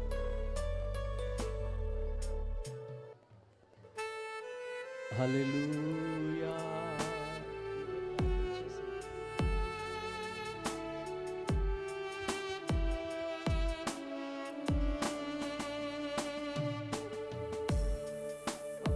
అందరూ కూడా హృదయపూర్వకంగా దేవుని మీద ఆనుకుని ప్రార్థన చేద్దామండి. వేదనతో నలిగిపోతూ వచ్చారేమో, కుటుంబ పరిస్థితులు బట్టి ఎవరికి చెప్పుకోలేక కుమిలిపోతూ కన్నీళ్లు కారుస్తున్న వారితో దేవుడు మాట్లాడుతున్నాడు. బెనోనిగా కాకుండా బెన్యామీనిగా మిమ్మల్ని మార్చబోతుంది. ఆయన కుడి చేతిలో ఉన్న గొప్ప ఆశీర్వాదాన్ని దేవుడు మనకి ఇవ్వబోతున్నాడు. మన కుటుంబాలను ఆయన ఆదుకోబోయే దేవుడు ఆయన హస్తంతో మనల్ని ఆదుకునే దేవుడు ఆయన. మనుషులు ఎవ్వరూ ఆదుకోలేరు, మనుషులు ఎవరు మనల్ని ఆదరించలేరు, మనుషులు ఎవరు కూడా మన కన్నీళ్లు తురవలేని స్థితిలో యేసయ్య మనల్ని ఆదుకుంటానని, ఆయన కుడి చేతిలో ఉన్న ఆశీర్వాదాన్ని ఇస్తానని వాగ్దానం చేశాడు. వేదంతో నలిగిపోతూ వచ్చిన మీ జీవితాలతో దేవుడు ధైర్యపరుస్తున్న మాట, భయపడకు, నా కుడి హస్తంతో నిన్ను ఆశీర్వదించబోతున్నాను అంటున్నాడు. ప్రార్థన చేసుకున్నాం. సకల ఆశీర్వాదములకు కారణభూతుడు మా ప్రియమైన తండ్రి, మీకు వందనాలయ్యా. ఇంతవరకు మీరు మాతో మాట్లాడిన దేవా, మమ్మల్ని ధైర్యపరిచిన దేవా, ఇంకో తండ్రి గారు బాజీరావు గారి జీవితంలో ఎన్నో ఆపదలు, ఎన్నో మరణాల నుంచి ఆయన తప్పించి ఇది నాన్న సజీవుడిగా ఉంచేవంటే కేవలం నీ కృపయ్యా. అయ్యా నీ దయ్యా ప్రభా. అలాగే ఇది నాన్న ప్రభా నీ సాగుకున్నోట నీ మాట ఉంచి అయ్యా మా జీవితంలో నువ్వు చేయబోయే అద్భుతమైన కార్యాలు, మా వేదనలన్నీ తొలగించడానికి, మా కన్నీళ్ళనన్నీ తుడవడానికి నైనా ప్రభా మీ కుడి చేతితో మమ్మల్ని ఆశీర్వదిస్తానన్న దేవుడు నైనా ప్రభా. అయ్యా నీ కుడి చేతిలో ఉన్న దీవెన మాకు ఇస్తానన్న దేవుడు నైనా ప్రభా. అటువంటి దీవెన ఆశీర్వాదంతో నెమ్మది పొందుకుని వెళ్ళడానికి సహాయం దయచేయండి. మా జీవితాలను వేదన పాలు చేస్తున్న, కన్నీళ్ళు పాలు చేసి మమ్మల్ని భయపెడుతున్న ప్రతి అంధకార అపాయాలు ప్రభా మేము వెళుతుండగానే అవి మా నుంచి దూరం అవ్వనుగాక ప్రభా. అవి మా నుంచి ప్రభా వెడలిపోవాలేసయ్యా. ఇకెన్నడూ అవి మాకు కనబడకూడదు ప్రభునైనా. మా జీవితంలో అట్టు అద్భుతాన్ని చేస్తున్నాం, నమ్ముతున్నాను ప్రభునైనా. ఇక్కడ ఉన్న వారు కూడా నమ్ముతున్నారయ్యా, వారి జీవితాల్లో శోధన తొలగాలయ్యనే, ఆ బాధ పోవాలని ప్రభా, ఆ రోగం తగ్గాలని అడుగుతున్నారు. అద్భుతమైన కార్యం చేస్తున్నందుకే స్తోత్రాలు చెల్లిస్తూ కూడా వచ్చిన బిడ్డలందరినీ కూడా బలపరిచి ఇగో జరగబోతున్న తైలాభిషేకంలో నీ హస్తా నుంచి నేను ప్రభా తైలం అభిషేకించబడుతున్నప్పుడు నేను వారి నెత్తుల మీద ఉన్న ప్రతి అపవాది క్రియలను, ప్రతి అపవాది యొక్క శోధనలు యేసునామములో తొలగించి నెమ్మదినిచ్చి సమాధానం ఇచ్చి నేను సంతోషాన్ని ఇచ్చి పంపించి నీ కృప తోడుగా ఉంచమని ప్రతి వారిని కూడా పేరు పేరు చొప్పున జ్ఞాపకం చేసుకుని క్షేమంగా తీసుకొచ్చావు. మరలా వారి ప్రయాణాల్లో వారి గృహాలకి క్షేమంగా సంతోషంగా వెళ్ళి మంచి మాటే, మంచి సువార్త వినబడిలా చేస్తున్నందుకు కృతజ్ఞతలు చెల్లిస్తూ సమస్తం మీ చేతులకు సమర్పించుకుంటూ నజరేయుడైన యేసు నామమున ప్రార్థిస్తున్నాను తండ్రి, ఆమేన్. మన తండ్రి యొక్కయు కుమారుడైన యేసుక్రీస్తు యొక్కయు పరిశుద్ధాత్మ యొక్క అన్యోన్య సహవాసము, సన్నిధి, తోడ్పాటు కూడిన బిడ్డలకును వారి కుటుంబాలకి దైవజనులకు పరిచర్యకును కూడొచ్చిన మనందరి కుటుంబాలకి ఆయన కృప ఇప్పుడును ఎల్లప్పుడును సదాకాలము తోడే ఇచ్చి నడిపించును గాక. ఆమేన్, ఆమేన్, ఆమేన్. ఒక్క నిమిషం మళ్ళీ కూర్చోండి. అయిపోయింది, కరెక్ట్గా 2 అయింది. ఒక్క నిమిషం కూర్చోండి. ఒక్క మాట చెప్పనివ్వండి. ఈరోజు మనకి ప్రామింద ఏర్పాటు చేయడానికి భారతమ్మ గారు, అలాగే గుమ్మడి యోసేపు గారు, అలాగే ఉషా వాళ్ళు రైస్ బ్యాగ్స్, అమ్మగారు అన్ని ఖర్చులు భరించి ఈరోజు మనందరికీ భోజనాలు ఏర్పాటు చేశారు. ప్రభు పేరట నేను వారికి వందనాలు చెప్తున్నాను. అలాగే ఈరోజు వంటవారు లేకపోతే మన బిడ్డలే, మన సంఘ బిడ్డలే ఉండి సీమోన్ గారు ఇంకా వారితో పాటు కొంతమంది ఉండి వంటలు వండేశారు. దేవుని స్తోత్రం, హల్లెలూయా. దేవుడి మహాకృప. మరి బిడ్డలు చాలా పరిచయం చేశారు, వారిని కూడా నేను అభినందిస్తున్నాను.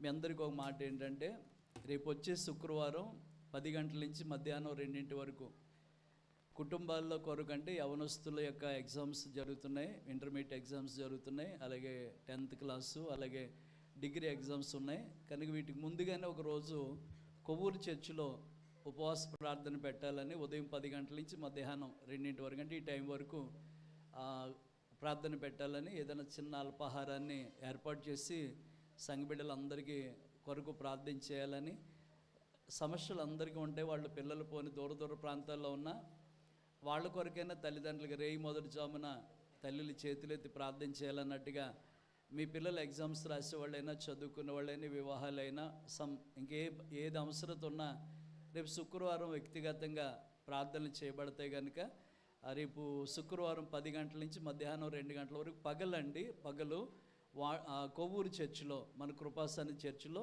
పగలు ప్రార్థన ఉంటుంది. మన సంఘ బిడ్డలు చాలామంది ఆల్మోస్ట్ పేరవరం బిడ్డలు ఉన్నారు, వెంకటేపాలెం బిడ్డలు ఉన్నారు, వాడిపల్లి, ఇంకా ఇతర గ్రామాల నుంచి వచ్చిన వారు కూడా ఉన్నారు. వారందరినీ నేను అభినందిస్తున్నాను. మీ అందరికీ ఆహ్వానం అండి. పరీక్షలు రాసేవారి కొరకు, వివాహాలు కాని వారి కొరకు, గర్భఫలాలు లేని వారి కొరకు, ఏ పిల్లలు ఏ సమస్యలు ఉన్నా వాటన్నిటి కొరకు రేపు శుక్రవారమే ఉపవాసం ఉండి మీ అందరి కొరకు ప్రార్థన చేయాలని ఒక తీర్మానం చేసుకున్నాం. కనుక మీ అందరికీ ఆహ్వానం. ఎప్పుడు చెప్పండి? శుక్రవారం 10 గంటల నుంచి 2 గంటల వరకు ఉంటుందండి.